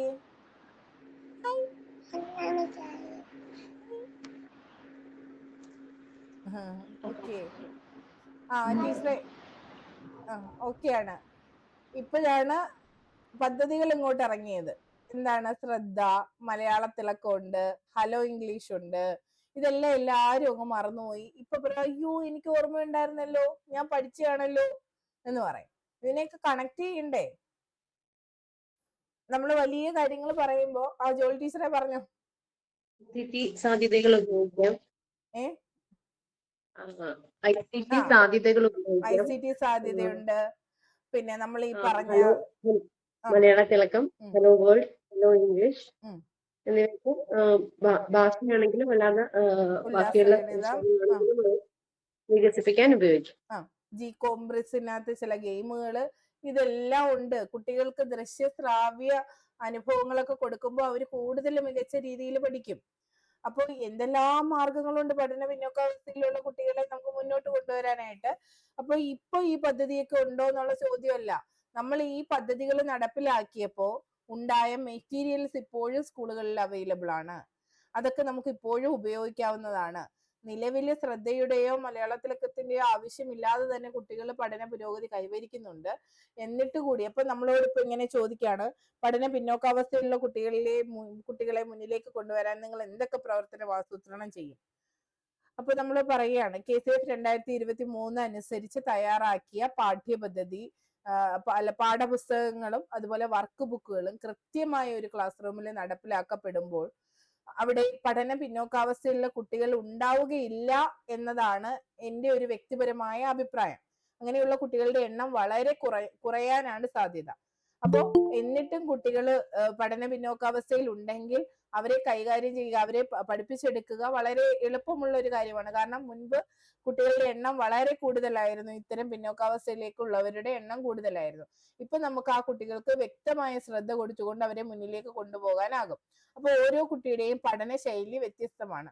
ആ പഠന ശൈലി മനസ്സിലാക്കിയായിരിക്കും ഞാൻ പഠന പ്രവർത്തനങ്ങൾ ആ കുട്ടികൾക്ക് വേണ്ടി ആസൂത്രണം ചെയ്യുക. ദൃശ്യപരമായ കഴിവുകൾ, ദൃശ്യപരമായിട്ടുള്ള വിഷ്വലൈസേഷന് കൂടുതൽ പ്രാധാന്യം കൊടുക്കേണ്ട കുട്ടികൾ, അങ്ങനെയുള്ള കാര്യങ്ങൾ പഠിക്കുന്ന കുട്ടികളുണ്ട്. അപ്പൊ അവർക്ക് അത്തരത്തിലുള്ള ടീച്ചിങ് എയ്ഡുകളൊക്കെ ഉപയോഗിച്ച് ഞാൻ അവരെ പഠിപ്പിക്കാൻ ശ്രമിക്കും. അതുപോലെ മലയാള തിലകത്തിന്റെ ഭാഗമായിട്ട് ധാരാളം റീഡിംഗ് കാർഡുകൾ അവൈലബിൾ ആയിരുന്നു. അപ്പൊ അവയൊക്കെ നമ്മുടെ സ്കൂൾ ലൈബ്രറികളിൽ ഉണ്ടാകും. അവയൊക്കെ ഞാൻ ഇതിനു വേണ്ടി പ്രയോജനപ്പെടുത്തും. ശ്രദ്ധയുടെ ഭാഗമായി തയ്യാറാക്കിയ മൊഡ്യൂളുകളും അതിന്റെ ഭാഗമായി ഉള്ള പിന്നെ എന്താണ് പ്രവർത്തനങ്ങളുമൊക്കെ ഇപ്പോഴും സ്കൂളുകളിൽ ലഭ്യമാണ്. അവയൊക്കെ നമുക്ക് ഈ ഒരു കുട്ടികളുടെ പഠന പിന്നോക്കാവസ്ഥ പരിഹരിക്കാനായിട്ട് നമുക്ക് ഉപയോഗിക്കാവുന്നതാണ്. അപ്പൊ ഏത് വിഷയമാണോ കുട്ടി പിന്നോക്കാവസ്ഥയിലേക്ക് നിൽക്കുന്നത് അതിന് കൈത്താങ്ങ് കൊടുക്കത്തക്ക രീതിയിൽ നമ്മൾ ആവിഷ്കരിച്ചിരുന്ന പഴയതും പുതിയതുമായ പദ്ധതികളൊക്കെ പ്രയോജനപ്പെടുത്തിക്കൊണ്ടായിരിക്കും ഞാൻ എൻ്റെ ക്ലാസ് മുന്നോട്ട് കൊണ്ടുപോവുക. ഓക്കെ ആണോ? എല്ലാം വന്നോ? ഓക്കെ ആണ്. നിങ്ങൾ പഠിച്ച കാര്യങ്ങളല്ലേ? അപ്പൊ എല്ലാം ഒന്ന് കണക്ട് ചെയ്തൊന്ന് പറയാനായിട്ടൊന്ന് ഒരു ചെറിയൊരു ശ്രമം മാത്രം മതി കേട്ടോ.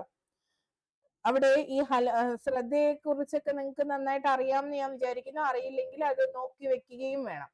ശ്രദ്ധയിലൊക്കെ നമ്മൾ കുട്ടികളെ ശ്രദ്ധ കൊടുക്കുകയാണ്. അപ്പൊ അത് 10ാം ക്ലാസ് ലെവലിലേക്കൊക്കെ വന്നപ്പോൾ D+ എങ്കിലും നേടി കുട്ടികളെ വിജയിപ്പിക്കുക എന്നുള്ളതായിരുന്നു അവിടെ ലക്ഷ്യമായിട്ട് വെച്ചത്. ഇടയ്ക്കിടയ്ക്ക് ഒരാൾ ഇങ്ങോട്ട് വന്നിട്ടേ ഒന്ന് കാണിച്ചേ എന്തോ കാണിക്കുന്നേന്ന് ഒന്ന് കാണിച്ച് വേഗം പോകുന്നിട്ട് ഒന്ന് ഇങ്ങനെ കാണിച്ചിട്ട് പോവുക കേട്ടോ. അതാ എനിക്ക് ചിരി വരുന്നത് ഇടയ്ക്കിടയ്ക്ക് വന്നിട്ട്.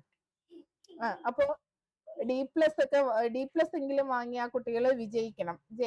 അപ്പം ആ കുഞ്ഞുങ്ങളുടെ പഠന പിന്നോക്കാവസ്ഥ പരിഹരിച്ച് അവരെ മുന്നോട്ട് കൊണ്ടുവരണം എന്ന ലക്ഷ്യത്തിലാണ് ഈ ഒരു ശ്രദ്ധാ പദ്ധതി ഹൈസ്കൂളിലേക്ക് വ്യാപിപ്പിക്കുന്നതൊക്കെ. അപ്പൊ ഇതുപോലെ തന്നെയാണ് താഴെ ക്ലാസ്സുകൾ മുതൽ ഹൈസ്കൂൾ തലം വരെ ശ്രദ്ധ പിന്നീട് വ്യാപിപ്പിച്ചു. അപ്പോൾ താഴെ ക്ലാസ്സുകളിൽ കുട്ടികളെ അക്ഷരം പഠിച്ചെടുക്കുക, അവരുടെ എല്ലാ വിഷയത്തിലും അവർ അടിസ്ഥാന വിവരങ്ങൾ കൈവരിക്കുക, അടിസ്ഥാന ശേഷികൾ നേടിയെടുക്കുക എന്ന ലക്ഷ്യത്തോടെയാണ് ശ്രദ്ധാ പദ്ധതി കൊണ്ടുവന്നത്. അത് വിജയമാണ് എന്ന് കണ്ടപ്പോഴാണ് അതിനെ ഹൈസ്കൂൾ തലം വരെ വ്യാപിപ്പിച്ചത്.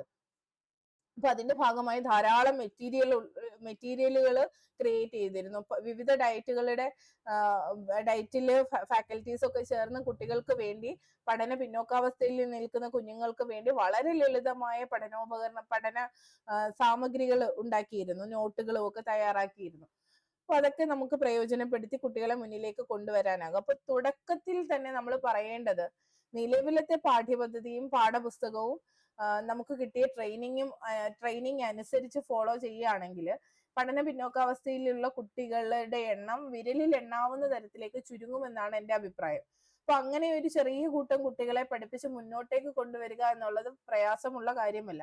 അതിനായി മുൻ വർഷങ്ങളിൽ നടപ്പിലാക്കിയ പദ്ധതികളും നിലവിലുള്ള പദ്ധതികളും ഒക്കെ നമുക്ക് പ്രയോജനപ്പെടുത്താം. ഇവയുടെ ഭാഗമായി ധാരാളം പഠനോപകരണങ്ങൾ, പഠന സാമഗ്രികളും പിന്തുണാ സംവിധാനങ്ങളും ഒക്കെ നമ്മുടെ സ്കൂളുകളിൽ ലഭ്യമായിരുന്നു. അപ്പൊ ഇതൊക്കെ നമുക്ക് പ്രയോജനപ്പെടുത്താവുന്നതാണ്. ഇങ്ങനെ ഒന്ന് പറഞ്ഞു നിർത്തിയാൽ മതി. അപ്പൊ അവര് ചോദിക്കും, അങ്ങനെയുള്ള ഏതൊക്കെ പദ്ധതികളെ കുറിച്ച് അറിയാം? അടുത്ത ചോദ്യം അതായിരിക്കും. അപ്പൊ നമ്മള് മലയാള തിളക്കത്തെ കുറിച്ച്, ശ്രദ്ധയെ കുറിച്ച്, ഹലോ ഇംഗ്ലീഷിനെ കുറിച്ച്, അത് പിന്നീട് ഹലോ വേൾഡ് ആയതെപ്പോഴാണെന്ന്, E-ക്യൂബിനെ കുറിച്ചും ഉല്ലാസഗണിതത്തെ കുറിച്ചും G-കോംപ്ലക്സിനെ കുറിച്ചും ഒക്കെ നമ്മളങ്ങ് പറയാം. അത് പദ്ധതിയല്ല, അത് പിന്നെ എന്താണ്, ഉബണ്ടുവിനകത്തുള്ള ഒരു ആപ്ലിക്കേഷൻ ആണ് അല്ലെ. മാത്സ് ഒക്കെ പഠിക്കാനായിട്ട് നമുക്ക് മാത്സ് എല്ലാം പഠിക്കാനായിട്ട് ജികോംബ്രീസിനകത്ത് ചില ഗെയിമുകൾ ഉപയോഗിക്കാം. ഓക്കെ, അപ്പൊ അങ്ങനെയുള്ള പല പല പല കാര്യങ്ങൾ നിങ്ങൾക്ക് അറിയാം, അതൊക്കെ ഉപയോഗിച്ച് പറയുക. അതുപോലെ ശ്രദ്ധയൊക്കെ ഞാനിവിടെ ഇവരോട് ചോദിച്ചൊരു ചോദ്യമുണ്ട്. പഠന പിന്നോക്കാവസ്ഥയിലുള്ള കുട്ടികൾ വ്യത്യസ്ത ക്ലാസ്സുകളിൽ ഉള്ളതായി ശ്രദ്ധിക്കപ്പെട്ടു. അത് പരിഹരിക്കാൻ എന്തൊക്കെ പ്രവർത്തനങ്ങൾ സ്വീകരിക്കും? ഇവിടെ ക്ലാസ് അടിസ്ഥാനത്തിൽ അല്ലാതെ തന്നെ കുട്ടികളെ നമ്മൾ ഒന്നിച്ചിരുത്തി അവർക്ക് അടിസ്ഥാന ശേഷികൾ നേടിക്കൊടുക്കുന്ന ഒരു രീതിയാണ് മലയാള തിളക്കത്തിലൊക്കെ ചെയ്തത് കേട്ടോ. അപ്പൊ അതുകൊണ്ടാണ് ഈ വ്യത്യസ്ത ക്ലാസ്സുകളിൽ പഠന പിന്നോക്കാവസ്ഥയിലുള്ള കുട്ടികൾ ഉണ്ടെങ്കിൽ എന്ത് ചെയ്യും എന്നൊക്കെ ചോദ്യം വന്നത്. ഓക്കെ,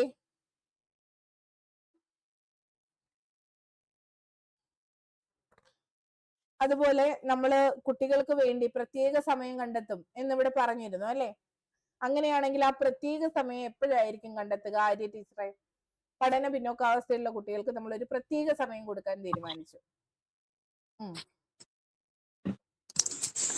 ടീച്ചറെ, പഠന പിന്നോക്കാവസ്ഥയിലുള്ള കുട്ടികൾക്ക് നമ്മൾ പ്രത്യേക സമയം കൊടുക്കുന്നുണ്ടെങ്കിൽ അത് ഒന്നെങ്കിൽ രാവിലെ നമ്മുടെ എന്താ ക്ലാസ് എടുക്കുന്നതിന് മുന്നേ രാവിലെ, അല്ലെങ്കിൽ ക്ലാസ് കഴിഞ്ഞതിന് ശേഷം വൈകുന്നേരം, അല്ലെങ്കിൽ ഇടയ്ക്കുള്ള ഇന്റർവൽ ടൈമില്, ഈ സമയങ്ങളിലൊക്കെയാണ്. അപ്പൊ എന്തുകൊണ്ടാണ് അതാണ് നല്ലതെന്ന് പറയാനുള്ള റീസൺ? അപ്പം അവരുടെ സാധാരണമായ ക്ലാസ് രീതിയെ ഒട്ടും ബാധിക്കാതെ തന്നെ അവർക്ക് വേണ്ട പിന്തുണ ലഭിക്കുന്നുണ്ട്. അതെ അതെ, വ്യത്യസ്ത നിലവാരത്തിലുള്ള കുട്ടികളെ നമ്മൾ പരിഗണിക്കേണ്ടതായിട്ടുണ്ട്. ഒരു ക്ലാസ്സിൽ പിന്നെ എന്താണ് ഗിഫ്റ്റഡ് ആയിട്ടുള്ള കുട്ടികൾ ഉണ്ടാകാം, അതുപോലെ തന്നെ ഉയർന്ന നിലവാരത്തിലുള്ള അതായത് ആവറേജ് സ്റ്റുഡൻസ് ഉണ്ടാവാം, അങ്ങനെ പലരും അല്ലേ. അപ്പൊ ഇവരുടെ എല്ലാ സമയം പ്രധാനപ്പെട്ടതാണ്. അവർക്ക് വേണ്ടി ഉള്ള ശ്രദ്ധ കൊടുക്കാൻ സാധാരണ പീരീഡും ബാക്കിയുള്ള സമയങ്ങളിൽ കുട്ടികൾക്ക് പിന്തുണയും കൊടുക്കാം. ഓക്കെ ടീച്ചറെ, നിലവില് ആരാടാ? അശ്വതി ടീച്ചറെ, അശ്വതി ടീച്ചറെ, കൊച്ചുമായിട്ട് കുസ്തി ഉണ്ടെങ്കിൽ വീഡിയോ ഓൺ ചെയ്യൂ. ടീച്ചറെ, നിലവില് പത്രമാധ്യമങ്ങളിലൊക്കെ ക്രൂരകൃത്യങ്ങളുടെ എണ്ണം കൂടുകയാണ് അല്ലെ? രക്ഷിതാക്കളെ പോലും തിരിച്ചറിയാത്ത കുഞ്ഞുങ്ങള് എന്ത് വേണമെങ്കിലും ചെയ്യാം എന്ന രീതിയിലേക്ക് പോവുകയാണ്. അപ്പൊ ഇതിനെയൊക്കെ ഒന്ന് പ്രിവെന്റ് ചെയ്യേണ്ടത് അത്യാവശ്യമാണ്. അതിന് നമ്മൾ എന്തൊക്കെ പ്രവർത്തനങ്ങൾ, നിലവിലുള്ള എന്തൊക്കെ സംവിധാനങ്ങൾ നമുക്ക് പ്രയോജനപ്പെടുത്താം? പുതുതായി എന്തൊക്കെ ആസൂത്രണം ചെയ്യാം? ഇപ്പോ കഴിഞ്ഞപ്പോ ഒരു ജനുവരി മുതല് ഉള്ള പത്രങ്ങൾ ശ്രദ്ധിച്ചാൽ തന്നെ നമുക്കറിയാം പലതരത്തിലുള്ള പ്രശ്നങ്ങളാണ്. അത് കുട്ടികളെ ഫോക്കസ് ചെയ്ത് തരത്തിൽ പല പ്രശ്നങ്ങൾ നടന്നിട്ടുണ്ട്. അപ്പോ നമുക്ക് അറിയാം, കുട്ടികൾ ആദ്യം ഇപ്പോ കുടുംബത്തിലാണ്, അവര് കുടുംബത്തിൽ നിന്ന് കുറെ കാര്യങ്ങൾ പഠിക്കുന്നുണ്ടല്ലോ. ഇപ്പോ കുടുംബത്തിലുണ്ടാവുന്ന പലതരത്തിലുള്ള പ്രശ്നങ്ങള് കുട്ടീനെ ഇക്കാലത്ത് സാരമായിട്ട് ബാധിക്കുന്നുണ്ട്. ഇനിയിപ്പോ വിദ്യാലയത്തിലേക്ക് വരുമ്പോഴും ഇപ്പോ ഇന്നത്തെ വാർത്ത കേട്ടതിലുണ്ടായിരുന്നു, ഈ യാത്രയപ്പിന്റെ സമയം ഫെയർവെൽ പാർട്ടികളിൽ പോലും കുട്ടികൾ ലഹരി ഉപയോഗിക്കുന്ന ഒരു പ്രവണത കാണുന്നുണ്ടായിരുന്നു. അതായത് വിദ്യാലയത്തിനോട് ചേർന്നിട്ട് ലഹരി ഉപയോഗിക്കുന്ന ഒരു ഇത് കേട്ടിട്ടുണ്ടായിരുന്നു. പിന്നെ അവരുടെ സീനിയർ ആയിട്ടുള്ള കുട്ടികളെ ഉപദ്രവിക്കുന്ന രീതിയിൽ അങ്ങനെ പല വാർത്തകളും ഇപ്പൊ ഇങ്ങനെ വന്നുകൊണ്ടേയിരിക്കുകയാണ്. അപ്പോ ഇതിൽ നമുക്ക് ചെയ്യാവുന്ന കാര്യം എന്ന് പറയുന്നത്, ഇപ്പോ നമ്മുടെ മുന്നിലേക്ക് എത്തുന്ന നമ്മളുടെ മുന്നിലേക്ക് കുട്ടികൾ എത്തുന്ന സമയത്ത് അവർ പല കുടുംബ സാഹചര്യങ്ങളിൽ നിന്ന് വരുന്നവരായിരിക്കും, പലതരം സാഹചര്യങ്ങളായിരിക്കും അവർക്ക് ഉണ്ടായിരിക്കുക. അപ്പോ അതിലിപ്പോ കുറച്ചിങ്ങനെ നമുക്കിപ്പോ കുട്ടികളെ കുറച്ചു കാലം നമ്മുടെ കയ്യിൽ കിട്ടിക്കഴിഞ്ഞാൽ നമുക്ക് അറിയാലോ അവര് എങ്ങനെയാണ്, അവരുടെ ബിഹേവിയർ ഏത് രീതിയിലാണെന്ന് നമുക്ക് അറിയാവുന്ന കാര്യമാണ്. നമുക്ക് മനസ്സിലാക്കാൻ കഴിയും. ഒരു അധ്യാപകർക്ക് എന്തായാലും അത് തിരിച്ചറിയാൻ കഴിയുന്നതാണ്. അപ്പോ നമുക്ക് കുറെ മൂല്യങ്ങൾ, നമ്മളെ ഭരണഘടന വിഭാവന ചെയ്യുന്ന രീതിയിലുള്ള പലതരം മൂല്യങ്ങൾ നമുക്ക് അവരിലേക്ക് എത്തിക്കണം. അതിലിപ്പോ ലിംഗസമത്വം വരും, മറ്റുള്ളവരെ ബഹുമാനിക്കുക തുടങ്ങിയിട്ടുള്ള മൂല്യങ്ങൾ ക്ലാസ് മുറികളിൽ തന്നെ കുട്ടികളിലേക്ക് എത്തിക്കണം. അപ്പോൾ അവരുടെ വിദ്യാലയത്തിൽ നിന്ന് തന്നെ അവര് ഐക്യം അതേപോലെയുള്ള മൂല്യങ്ങൾ പഠിക്കുന്നത് നമ്മൾ കാരണക്കാരാവാണ് വേണ്ടത്, നമ്മൾ അവരിലേക്ക് എത്തിക്കുകയാണ് വേണ്ടത്. പിന്നെ വിദ്യാലയങ്ങളിൽ നമുക്ക് കൗൺസിലിംഗ് ഏർപ്പെടുത്താവുന്നതാണ്. അതിലെന്തെന്ന് വെച്ചാല് ഇപ്പോ അധ്യാപകർ തന്നെ നല്ലൊരു കൗൺസിലർ ആണ് എന്ന് നമ്മൾ പഠിച്ചിട്ടുള്ളതാണ്. അധ്യാപകർക്ക് തന്നെ ഒരു കൗൺസിലർ ആയിട്ട് കുട്ടികളുടെ കാര്യങ്ങൾ മനസ്സിലാക്കാനായിട്ട് കഴിയും. അപ്പോ വിദ്യാലയത്തില് അത്ര നമുക്കിപ്പോ മനസ്സിലാക്കാൻ കഴിയുമല്ലോ ക്ലാസ്സിലെ കുട്ടികളെ സ്വഭാവ രീതികൾ എങ്ങനെയാണ് എന്നുള്ളത്. അപ്പോൾ അവർക്ക് വേണ്ടിയിട്ട് നമുക്ക് കുറച്ച് സമയം മാറ്റി വെക്കാം. നമുക്ക് ഒഴിവ് കിട്ടുന്ന സന്ദർഭങ്ങളിൽ അവരെ അടുത്തേക്ക് വിളിച്ചിട്ട് അവർക്ക് നമ്മൾക്ക് തന്നെ കഴിയുന്ന രീതിയിൽ കൗൺസിലിംഗ് നൽകാവുന്നതാണ്. ഇനി അത് നിൽക്കുന്നില്ലെങ്കിൽ നമുക്ക് അവരുടെ മാതാപിതാക്കളെ കണ്ടിട്ട് സംസാരിക്കാവുന്നതാണ്. അല്ലെങ്കിൽ പുറത്തു നിന്ന് ഒരു കൗൺസിലിംഗ് ക്ലാസ്സുകൾ നമുക്ക് വിദ്യാലയത്തിൽ സംഘടിപ്പിക്കാം. ബോധവൽക്കരണ ക്ലാസ്സുകൾ പോലെ സംഘടിപ്പിക്കാവുന്നതാണ്. അതിപ്പോ ലഹരി ഉപയോഗിക്കുന്ന രീതി സംവിധാനങ്ങളൊക്കെ ഉണ്ടോ സ്കൂളുകളില്?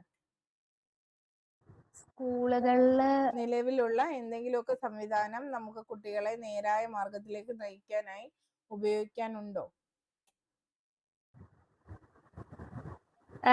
എന്റെ ഓർമ്മയില് സർക്കാരിന്റെ വിമുക്തി എന്ന് പറയുന്ന ഒരു ലഹരി വിരുദ്ധ പ്രോഗ്രാം ഉണ്ട്. അതെനിക്ക് തോന്നുന്നു ഈ എക്സൈസ് വിഭാഗത്തിൽ നിന്നുള്ള സാറുമാരൊക്കെ വന്നിട്ട് കുട്ടികൾക്ക് അതിനുള്ള ക്ലാസ്സുകൾ എടുത്തു കൊടുക്കാറുണ്ട് എന്ന് ഞാൻ വായിച്ചിട്ടുണ്ട്. അങ്ങനത്തെയാണ് മിസ് ഉദ്ദേശിച്ചത്. അത് മാത്രല്ല, നമ്മുടെ സ്കൂളുകളില് നമ്മള് JRC ഉണ്ട്, സ്കൗട്ട് ഉണ്ട്, ഗൈഡ് ഉണ്ട്, അല്ലേ? SPC പോലെയുള്ള SPC. അപ്പൊ ഇതെല്ലാം വരണം. നമ്മള് ഒരു ചോദ്യം മിക്കവാറും നമ്മളൊരു ചോദ്യം കേൾക്കുമ്പോ ആ കേൾക്കുന്നതിൽ മാത്രം ഒതുങ്ങി പോകുന്നു. അങ്ങനെയല്ല ചിന്തിക്കേണ്ടത്. ഇഴകീറി പരിശോധിക്കാൻ പറ്റണം. നമ്മള് ഒരു വരി വായിക്കുമ്പോൾ തന്നെ അതില് നമ്മള് ആഴ്ന്നിറങ്ങി ചിന്തിക്കാൻ പഠിക്കണം. നിങ്ങൾ ഇനി അതാണ് പരിശീലിക്കേണ്ടത്. ഒരു വാക്ക് കിട്ടിയാൽ ഒരു സെന്റൻസ് നമ്മൾ വായിച്ചാൽ, നമ്മൾ ഈ കവിതകൾ വായിക്കുമ്പോൾ നമ്മൾ അതിന്റെ ഉപരിപ്ലവമായ ആശയത്തിലല്ല നിൽക്കുന്നത്.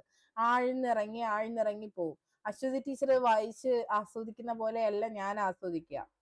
അപ്പം എന്റെ കവിതയുടെ എക്സ്പ്ലനേഷൻ വേറൊരു ലെവലിലായിരിക്കും, വേറൊരാളുടേത് മറ്റൊരു ആസ്പെക്റ്റിലായിരിക്കും കാണുക, അല്ലേ? ഇപ്പൊ പൂർണ്ണചന്ദ്രനെ, നിലാവിനെ വർണ്ണിക്കുന്ന ഒരു കവിത നമ്മൾ വായിക്കുമ്പോൾ മറ്റൊരു കവിയുടെ ആശയം വ്യത്യസ്തമായിരിക്കും. അങ്ങനെയാണ് നമ്മൾ പല രീതിയിലായിരിക്കും വായിക്കുക, പല രീതിയിലാണ് നമ്മൾ മനനം ചെയ്തെടുക്കുക, മനസ്സിലാക്കുക. അതെപ്പോഴാണ് നമ്മൾ ആഴ്ന്നിറങ്ങാൻ തയ്യാറാകുമ്പോഴാണ് നമുക്ക് വ്യത്യസ്ത ആശയങ്ങളിലേക്ക് പോകാനാവുക. അപ്പൊ അത് എന്ത് കേട്ടാലും ഒന്ന് ഇഴകീറി പരിശോധിച്ച് ഇതിൽ എനിക്ക് എക്സ്ട്രാ എന്തിടാൻ പറ്റും, എങ്ങനെ എനിക്കത് എല്ലാം കൂടി ഒന്ന് കണക്ട് ചെയ്ത് എങ്ങനെ പറയാൻ പറ്റും, ഈ ചിന്ത എപ്പോഴും വേണം കേട്ടോ.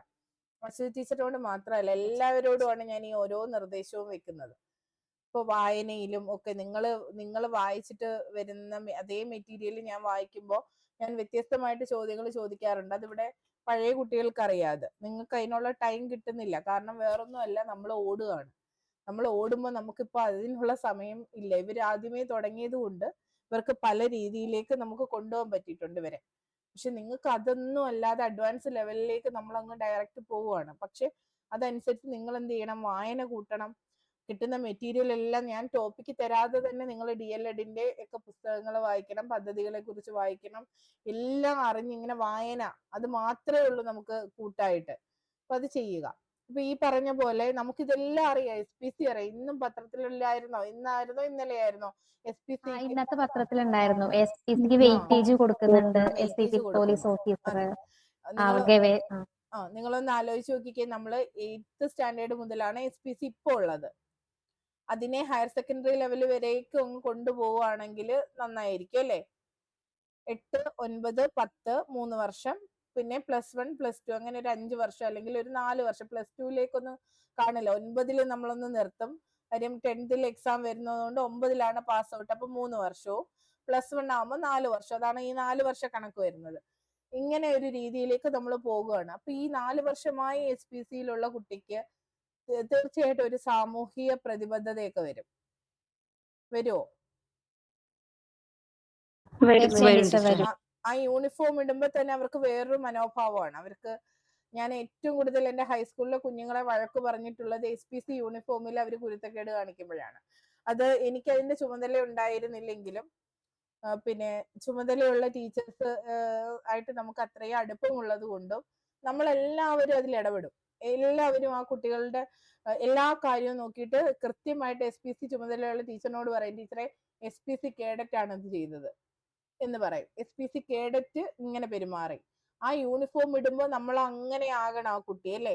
അത്തരം ട്രെയിനിങ് ആണ് കുഞ്ഞുങ്ങൾക്ക് കൊടുക്കുന്നത്. ഞങ്ങളുടെ സ്കൂളിലെ SPC കേഡറ്റ്സിനോട് പോലീസ് ഉദ്യോഗസ്ഥര് പിന്നെ ഇങ്ങനെ വന്ന് സംസാരിക്കുന്ന സമയത്തെ അവര് ഒരു പോലീസ് രീതിയിൽ തന്നെ പറയുമ്പോൾ നമുക്ക് പെട്ടെന്നൊരു വിഷമം ഈ കുഞ്ഞുങ്ങളോട് പിന്നെ ആക്രോശിക്കുകയാണോ എന്നൊക്കെ നമുക്ക് തോന്നിപ്പോവും. പക്ഷെ അതൊക്കെ ആവശ്യമാണ്. കാര്യം അത് പിന്നീട് മനസ്സിലാക്കുമ്പോഴാണ് കൂടുതൽ നമുക്ക് അതിനെ കുറിച്ച് അറിയാൻ കഴിയുക.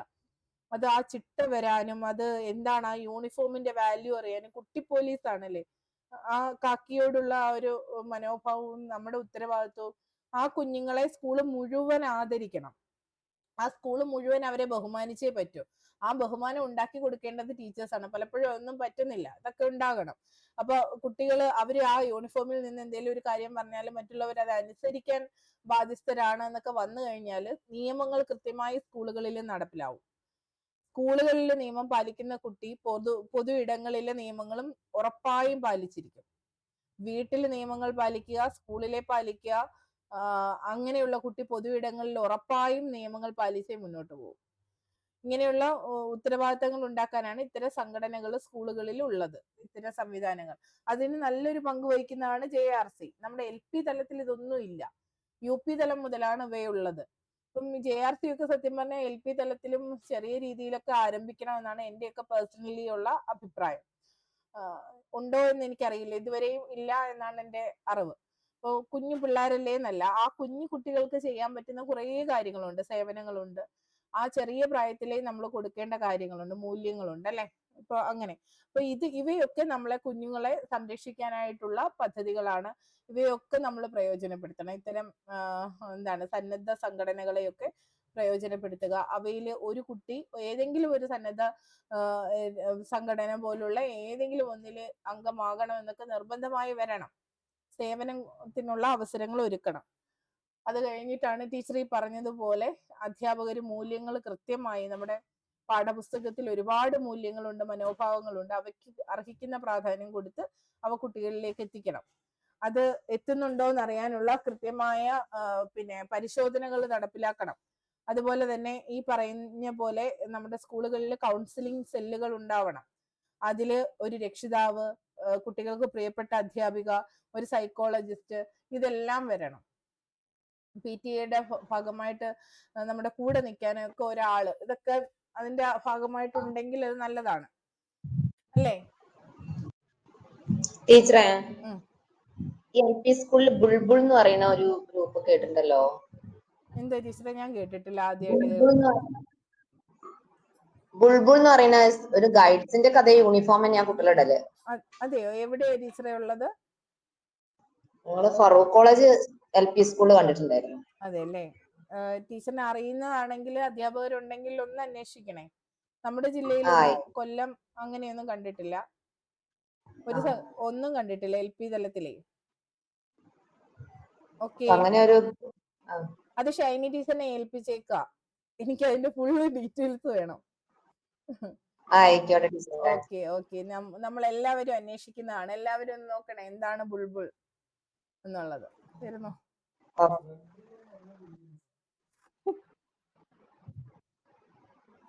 ശരി, ഓക്കെ. വേറെ മറ്റു ക്വസ്റ്റ്യൻസ് നമുക്ക് അടുത്ത ക്ലാസ്സിൽ ഡിസ്കസ് ചെയ്യാം. ഇന്നത്തെ ക്ലാസ് പ്രയോജനപ്പെട്ടോ? ചോദ്യങ്ങൾ കുറച്ചധികം കിട്ടിയോ? ടീച്ചറെ ഒരു കാര്യം ചോദിച്ചോട്ടെ? ടീച്ചറെ, ഞാനൊരു ക്വസ്റ്റ്യൻ ഇട്ടായിരുന്നു, 1 മുതൽ 8 വരെ ക്ലാസ്സിൽ ഓൾ പാസിന്റെ ഒരു സിസ്റ്റം. അത് നമ്മുടെ വിദ്യാഭ്യാസത്തിലെ ക്വാളിറ്റി മെയിൻറ്റെയിൻ ചെയ്യുന്നുണ്ടോ എന്നൊരു ക്വസ്റ്റ്യൻ ഞാൻ ഇട്ടിരുന്നേ. അപ്പൊ അതിന്റെ അല്ല, ഓൾ പാസ് മാറ്റുവാണോ എന്നൊരു ചോദ്യം കണ്ടിരുന്നു ഞാൻ. അതിന്റെ നമ്മുടെ വിദ്യാഭ്യാസത്തിലെ ക്വാളിറ്റിയിൽ എന്തെങ്കിലും മാറ്റം സംഭവിച്ചോ എന്ന് അങ്ങനെ ഒരു ക്വസ്റ്റ്യൻ ഉണ്ടായിരുന്നു. തീർച്ചയായിട്ടും ഒരു ചെറിയ രീതിയിലുള്ള മൂല്യച്യുതി സംഭവിച്ചിട്ടുണ്ട്. അത് നമ്മൾ അംഗീകരിക്കുക തന്നെ വേണം. കാരണം അത് അങ്ങനെ സംഭവിച്ചു എന്ന് മനസ്സിലാക്കിയത് കൊണ്ടാണ് നമ്മുടെ വിദ്യാഭ്യാസ മന്ത്രിയൊക്കെ അതിന് മാറ്റം വരുത്തണം, ഇനി ഓൾ പാസ് ഇല്ല എന്ന രീതിയിലേക്ക് പറഞ്ഞത്. ഇനി ഓൾ പാസ് ഇല്ല, ഇനി 5ലും 5ലും 8ലും നിർബന്ധമായിട്ടും വാർഷിക പരീക്ഷയും ജയിച്ചിരിക്കണം, അല്ലെങ്കിൽ ആ കുട്ടിക്ക് അടുത്ത ക്ലാസ്സിലേക്ക് പോകാനുള്ള യോഗ്യതയില്ല. അങ്ങനെ ഏതെങ്കിലും ഒരു കുട്ടി ഏതെങ്കിലും ഒരു വിഷയങ്ങൾക്ക് തോൽക്കുകയോ മറ്റോ ഒക്കെ ആണെങ്കിൽ സെയിം പരീക്ഷ പോലെ എന്തോ എഴുതണം, അങ്ങനെയൊക്കെയുള്ള ഒരു റൂൾ വരുന്നുണ്ട്. പരീക്ഷ ഉണ്ടായിരുന്നു നമ്മളൊക്കെ പഠിക്കുമ്പോ. അതേ രീതി തന്നെ സേ പരീക്ഷ +1 കൊടുത്തിരുന്നത് പോലെ തന്നെ സേ പരീക്ഷയൊക്കെ കൊടുത്ത് കുട്ടികൾക്ക് അവസരം കൊടുക്കുക, അല്ലാതെ അവസരം നഷ്ടമാക്കുന്നില്ല. Okay teacher, thank you. ഇങ്ങോട്ട് വാ, ഇവര് കണ്ടിട്ടില്ല നിങ്ങളെ, വാ. വരുന്നില്ല. ഓക്കെ. അപ്പൊ ടീച്ചറെ, ആര്യ ടീച്ചർ ചോദിച്ച ചോദ്യം, നമ്മള് ഓൾ പാസ് കൊണ്ടുവന്നപ്പോഴത്തേക്ക്, പ്രത്യേകിച്ച് ഞാൻ ഹൈസ്കൂളിലൊക്കെ പഠിപ്പിച്ചതുകൊണ്ട് എനിക്കറിയാം, നമ്മളിപ്പോ സാധാരണ സംഭാഷണ രീതിയിൽ എഴുതുന്ന ഒരു പ്രവണത നമ്മൾ LP തലത്തിൽ കണ്ടിട്ടില്ലേ പിള്ളേര്? നമ്മൾ സംസാരിക്കാറുള്ളത് പോലെ നമ്മൾ എഴുതി വെക്കാറുണ്ട് കുഞ്ഞുങ്ങൾ. ഇപ്പൊ ഒരു കഥ പറയാൻ പറഞ്ഞാൽ സംഭാഷണ രീതിയിൽ എഴുതി വെക്കും, നമ്മൾ കൊളോക്കിയലായിട്ട് ഉപയോഗിക്കുന്ന വാക്കുകളൊക്കെ ഇല്ലേ, അപ്പോഴ് എന്നൊക്കെ പറഞ്ഞ എഴുതില്ലേ. പക്ഷെ ഇതേ പ്രവണത ഞാൻ 8ാം ക്ലാസ്സിലും 9ാം ക്ലാസ്സിലും പരീക്ഷാ ഹാളിൽ നിന്നപ്പോ കണ്ടിട്ടുണ്ട്. അപ്പൊ അത് എവിടെ തിരുത്തേണ്ടതായിരുന്നു അല്ലെ? LP തലത്തിൽ തിരുത്തപ്പെടേണ്ട കാര്യങ്ങളാണ് അവര് ഹൈസ്കൂൾ തലം വരെ കൊണ്ടുവന്നിട്ടുള്ളത്. മലയാളത്തില് അതുപോലെ ഇംഗ്ലീഷിലും ഒക്കെ ഞാൻ പഠിപ്പിച്ച സ്കൂളില് നല്ല രീതിയിൽ ഹാർഡ് വർക്ക് ചെയ്യുന്ന അധ്യാപകരാണ്. അവര് നന്നായി കഷ്ടപ്പെട്ടിട്ടാണ് 10th കുട്ടികളെ പ്രിപ്പയർ ചെയ്യിപ്പിക്കുക. അപ്പൊ അവർ എവിടം തൊട്ട് പ്രവർത്തിക്കണം എന്നുള്ളതാണ്, ഏത് ലെവലിൽ നിന്ന് അവര് വർക്ക് ചെയ്ത് കുട്ടികളെ നേരെയാക്കി എടുക്കണം എന്നുള്ളതാണ്. പിന്നെ അവിടെ തന്നെ UP സ്കൂളൊക്കെ ഉണ്ട്. അവിടെയുള്ള കുട്ടികളുടെ നിലവാരത്തെക്കാൾ മോശം നിലവാരമായിരിക്കും പുറത്തുനിന്ന് വരുന്ന കുഞ്ഞുങ്ങൾ. അവര് ഈ UP തലത്തിലെ ആ സ്കൂളുമായി പൊരുത്തപ്പെടുന്ന കുട്ടികൾക്ക് കുറച്ചുകൂടി ഒരു മാറ്റം കണ്ടിട്ടുണ്ട്. ബാക്കി പലയിടങ്ങളിൽ നിന്നായി വരുന്ന കുട്ടികൾക്ക് ശ്രദ്ധ കിട്ടാതെ ഓൾ പാസ് സംവിധാനത്തിൽ ജയിപ്പിച്ചു വിട്ട് അക്ഷരം പോലും അറിയാതെ വരുന്ന കുട്ടികളെ അക്ഷരം പഠിപ്പിച്ച് ജയിപ്പിച്ചിട്ടുണ്ട് നമ്മളൊക്കെ. അപ്പൊ അതിന്റെ അവസ്ഥയൊന്ന് ആലോചിച്ച് നോക്കിക്കുക. ഓൾ പാസ് സിസ്റ്റം ഉള്ളത് കൊണ്ടല്ലേ ഇത്. സ്വന്തമായിട്ട് കൂട്ടി വായിക്കാൻ പോലും അറിയാത്തവനും 10ാം ക്ലാസ് ജയിച്ചിട്ടുണ്ട്. അപ്പൊ അതിന് പറയുന്ന ഒരു ന്യായം എന്ന് വെച്ചാൽ, നമ്മൾ തോൽപ്പിക്കാതെ, കുട്ടികൾക്ക് തോൽവി അറിയാതെ അവര് പിന്നെ മനസ്സ് തകർന്നു പോകണ്ട. അത് 1ാം ക്ലാസ് മുതൽ 4ാം ക്ലാസ് വരെ അത് ഓക്കെയാണ്. 4ാം ക്ലാസ് വരെ നമ്മൾ വേണമെങ്കിൽ കുഞ്ഞുങ്ങളെ അങ്ങനെ ഓൾ പാസ് സിസ്റ്റത്തിൽ വിട്ടോളൂ, എന്നാലും നമുക്ക് സഹിക്കാം. പക്ഷെ അത് കഴിഞ്ഞിട്ട് അവരെ അങ്ങനെ ചെയ്യാന്ന് പറഞ്ഞാൽ അവരെപ്പോ തോൽവിയെ ഫേസ് ചെയ്യും? അതുകൊണ്ടല്ലേ ആത്മഹത്യ കൂടുന്നേ. പിന്നെ ഇവിടെ പിന്നെ A+ ഫുൾ A+ എന്ന് പറഞ്ഞാലാണ് എല്ലാം. അതൊന്ന് ബിയിലേക്ക് പോയാൽ കുഞ്ഞുങ്ങൾ ഡൗൺ. എനിക്ക് BA ഉള്ളൂ, എനിക്ക് B+ ഉള്ളൂ. ബിയും B+ ഒക്കെ എന്താ കുറഞ്ഞ മാർക്കുകളാണോ? ചെറിയ വ്യത്യാസത്തിലായിരിക്കും അവർക്ക് ഗ്രേഡ് മാറുന്നത്. അപ്പൊ നമ്മുടെ മക്കൾക്ക് അതുപോലും ഉൾക്കൊള്ളാൻ പറ്റുന്നില്ല. അപ്പൊ തോൽവിയെ ഒട്ടും പറ്റുന്നില്ല. ഇങ്ങനെ വരുമ്പോ അവര് ജീവിതത്തിൽ പുറകോട്ട് പോകുന്നു. അങ്ങനെയൊക്കെയുള്ള വിഷയങ്ങൾ വാസ്റ്റ് ആയിട്ട് നോക്കുമ്പോൾ അങ്ങനെയൊക്കെ ഒരുപാട് പ്രശ്നങ്ങളുണ്ട്. എന്താണ്, തോൽവിയെ ഫേസ് ചെയ്യാൻ പറ്റാതെ ആ കുഞ്ഞുങ്ങള് ചുരുങ്ങി പോവുക. എല്ലായിടത്തും ഇങ്ങനെ പുഷ് ചെയ്യാൻ ആള് വേണം, ജയത്തിലേക്ക് നമ്മൾ തള്ളിവിടണം. ഇതൊക്കെയാണ് ഓൾ പാസ് സിസ്റ്റം കൊണ്ടുണ്ടായ പ്രശ്നങ്ങൾ. പിന്നെ ഈ പരീക്ഷയെ അഭിമുഖീകരിക്കുമ്പോൾ കുറച്ചുകൂടി ക്വാളിറ്റി വരും എഡ്യൂക്കേഷനിൽ, കുറച്ചുകൂടി ഭയം വരും. ഇപ്പൊ ആർക്കും ഒരു പേടിയില്ല. എഴുതിയാലും ഇല്ലേലും ടീച്ചേഴ്സ് ജയിപ്പിക്കും. 9th വരെയുള്ള പിള്ളേരുടെ മൈൻഡ് അതാണ്.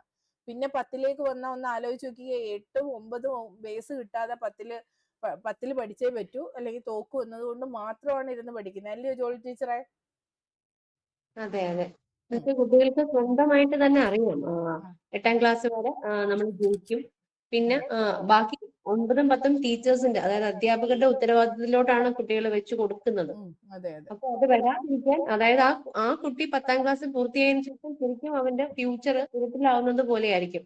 വേറെ എവിടെ പോയാലും അവന് തുല്യ അവസരം ലഭിക്കില്ല. കാരണം മറ്റുള്ള കുഞ്ഞുങ്ങളുമായിട്ട് കിടപിടിക്കാൻ ഒരു കഴിവുണ്ടായിരിക്കില്ല. അപ്പൊ അവന് ജീവിത മാർഗം കണ്ടെത്താൻ ഒക്കെ ബുദ്ധിമുട്ടായിരിക്കും. തീർച്ചയായിട്ടും അറിഞ്ഞ് പഠിച്ചു പോകുന്നത് തന്നെയാണ് നല്ലത്. അത് ഈ ഓൾ പാസ് എടുത്ത് മാറ്റി ഇങ്ങനെ ഒരു സിസ്റ്റം കൊണ്ടുവരികയാണെങ്കിൽ തീർച്ചയായിട്ടും കുട്ടികളുടെ വിദ്യാഭ്യാസ നിലവാരം കുറച്ചും കൂടെ ഉയരും. അതെ.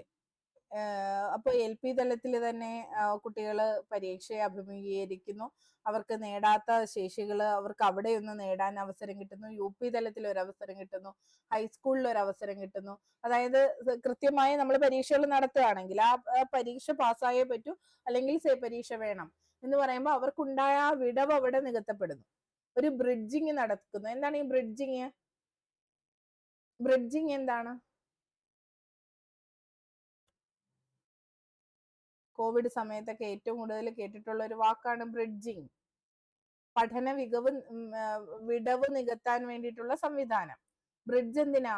രണ്ട് സ്ഥലത്തെ തമ്മിൽ ബന്ധിപ്പിക്കാനല്ലയോ നമ്മൾ ബ്രിഡ്ജ്, പാലം പണിയുന്നത്. പഠിച്ചെടുത്ത കുറെ കാര്യങ്ങള് പിന്നീട് അവർക്കൊരു ഗ്യാപ്പ്, അല്ലെങ്കിൽ അവർ ശ്രദ്ധിക്കാതിരുന്ന ഒരു പീരീഡ്. നിങ്ങളൊന്ന് ആലോചിക്കുക, മാത്സ് നന്നായിട്ട് പഠിക്കുന്ന ഒരു കുട്ടി പിന്നെ അഡിഷൻ നന്നായി പഠിച്ചു. അഡിഷൻ നന്നായി പഠിച്ചപ്പോൾ ഇടയ്ക്ക് വെച്ച് ആ 3ന്റെ പട്ടികയൊന്നും പഠിക്കാൻ പറ്റിയില്ല, 4ന്റെ പട്ടിക പഠിച്ചു. പിന്നെ അപ്പോൾ തൊട്ട് അവന്റെ താളം തെറ്റാൻ തുടങ്ങി. ആ 3ന്റെ പട്ടിക ഉറച്ചിട്ടില്ല ഗണിതത്തില്. അപ്പോ എന്നിട്ട് അവൻ അടുത്തതിലേക്ക് പോകുമ്പോൾ അവിടെ അവനൊരു ഗ്യാപ്പ് വന്നു. പഠനത്തിൽ ഒരു ഗ്യാപ്പ്, നന്നായി പഠിച്ചുകൊണ്ടിരുന്ന ഒരു ഘട്ടം വരെ വന്നു. അതിനുശേഷം ഉള്ളത് അവൻ ഒരുവിധം മേക്കപ്പ് ചെയ്തെടുക്കുകയാണ്. ഈ ഇടയ്ക്ക് ഒരു ഗ്യാപ്പ് വന്നോ? ആ ഗ്യാപ്പ് നമ്മൾ എന്തോ ചെയ്യണം? ഫില്ല് ചെയ്യണം. ഗ്യാപ്പ് ഫില്ല് ചെയ്യാൻ അവനെ ആദ്യം തൊട്ട് പഠിപ്പിച്ചെടുക്കുക എളുപ്പമാണോ? അല്ല. അപ്പൊ നമ്മൾ എന്തോ ചെയ്യും? പ്രവർത്തനം ഒന്ന് ലളിതമാക്കി അത്യാവശ്യം നേടേണ്ട ശേഷികള് അവനിൽ അടിസ്ഥാനം ഉറപ്പിക്കാനുള്ള രീതി നമ്മൾ നോക്കും, അല്ലേ? ആ 3ന്റെ പട്ടിക ഒന്ന് ഉറപ്പിക്കാനുള്ള എന്തെങ്കിലുമൊക്കെ ഒന്ന് നോക്കി ഒരു ആവറേജ് പരുവത്തിയടാ, ഇങ്ങനെ 3 വീതം കൂട്ടി വന്നാലും മതി, പിന്നെ നീ അങ്ങ് പഠിച്ചെടുത്തോ എന്നുള്ള രീതിയിലേക്കെങ്കിലും നമ്മൾ പറഞ്ഞു കൊടുത്ത് അവിടെ ആ ഗ്യാപ്പ് ഒന്ന് ഫില്ല് ചെയ്യും, അല്ലേ? അതാണ് ബ്രിഡ്ജിങ്. ആ ഗ്യാപ്പ് ഫില്ല് ചെയ്യലാണ് ബ്രിഡ്ജിങ്. അപ്പൊ ഇത്തരം ഇടയ്ക്കിടയ്ക്ക് ഒരു പരീക്ഷകളൊക്കെ നടത്തുമ്പോൾ അവൻ കിട്ടാതെ പോയ കാര്യങ്ങളൊക്കെ അവിടെ നികത്തും. ഈ പരീക്ഷ ഒരിക്കലും എനിക്ക് തോന്നുന്നില്ല ആ ഒരു ക്ലാസ്സിലെ കാര്യങ്ങൾ മാത്രമായിരിക്കില്ല നോക്കുന്നത്. ഇപ്പൊ ടീച്ചർ പറഞ്ഞ പോലെ ഏതൊക്കെ ക്ലാസ്സിലാണ് ജോളി ടീച്ചറെ നിലവിൽ പറഞ്ഞു വെച്ചിരിക്കുന്നത്? 3, 5, 5, 8. LP-യിലില്ല അല്ലേ? 1 മുതൽ 4 വരെ ഇല്ല. 5ാം ക്ലാസ് ആണ് ബാരിയർ ആയിട്ട് അവർ വെച്ചിരിക്കുന്നത്. 5.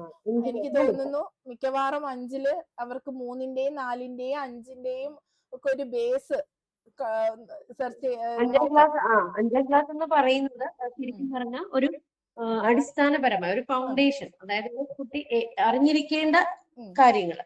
അതിപ്പോ എല്ലാം ക്രോഡീകരിച്ച് ഒരു 5th വരുമ്പോൾ അത് ശരിക്കും മൊത്തത്തിൽ അറിഞ്ഞിരിക്കേണ്ട കാര്യങ്ങളാവും.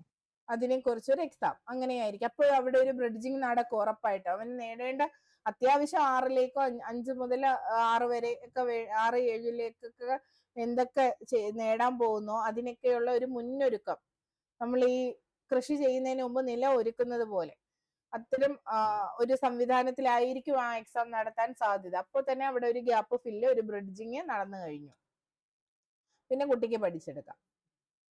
ഓക്കെ, ഇന്ന് ഇത്രയും മതി, നിർത്തുകയാണ്. കുറച്ച് ചോദ്യങ്ങളെ ഉള്ളൂ എങ്കിലും ഉപകാരപ്പെട്ടോ?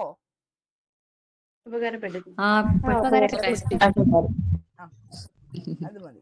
അപ്പോഴേ ഇന്ന് എനിക്കൊരു ഫീഡ്ബാക്ക് വേണം ക്ലാസ്സിൽ.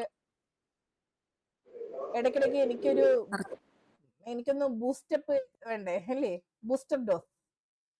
അതിനകത്ത് നെഗറ്റീവ്സും ആവാം കേട്ടോ. നെഗറ്റീവ്സും ഞാൻ ഹൃദയം കൊണ്ട് സ്വീകരിച്ച് അത് നമ്മൾ പരിഹരിക്കും.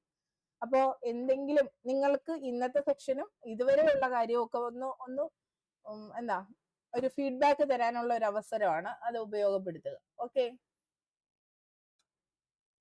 ടീച്ചിങ് ആസ്പിരൻസിനെ കുറിച്ച് നമ്മുടെ ആക്ടിവിറ്റീസ്, നിങ്ങളിൽ എന്ത് മാറ്റം വരുന്നു, നിങ്ങൾ ഓക്കെ ആണോ, അല്ലെങ്കിൽ എന്തൊക്കെയാണ് ഇനി വേണ്ടത്, ഇതെല്ലാം ഉൾപ്പെടുത്തി ഒരു വോയിസ്. ഒരുപാട് സമയമൊന്നും വേണ്ട. Okay, by. അഞ്ജൽ ടീച്ചറെ റെസ്റ്റ് തന്നെയാട്ടോ, ഞാനിന്നൊന്ന് ചോദിക്കാൻ ഞാൻ. ടീച്ചറെ ശരി ശരി, ഓക്കേടാ, എല്ലാവർക്കും ബൈ.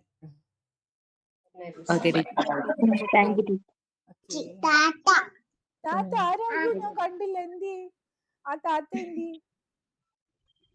കൊച്ചിനെ കാണണം എനിക്ക്. എന്തി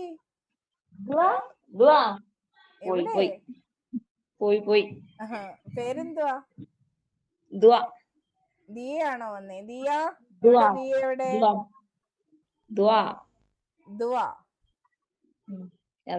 ദുവ ചെയ്ത് കിട്ടിയ കൊച്ചാന്നോ?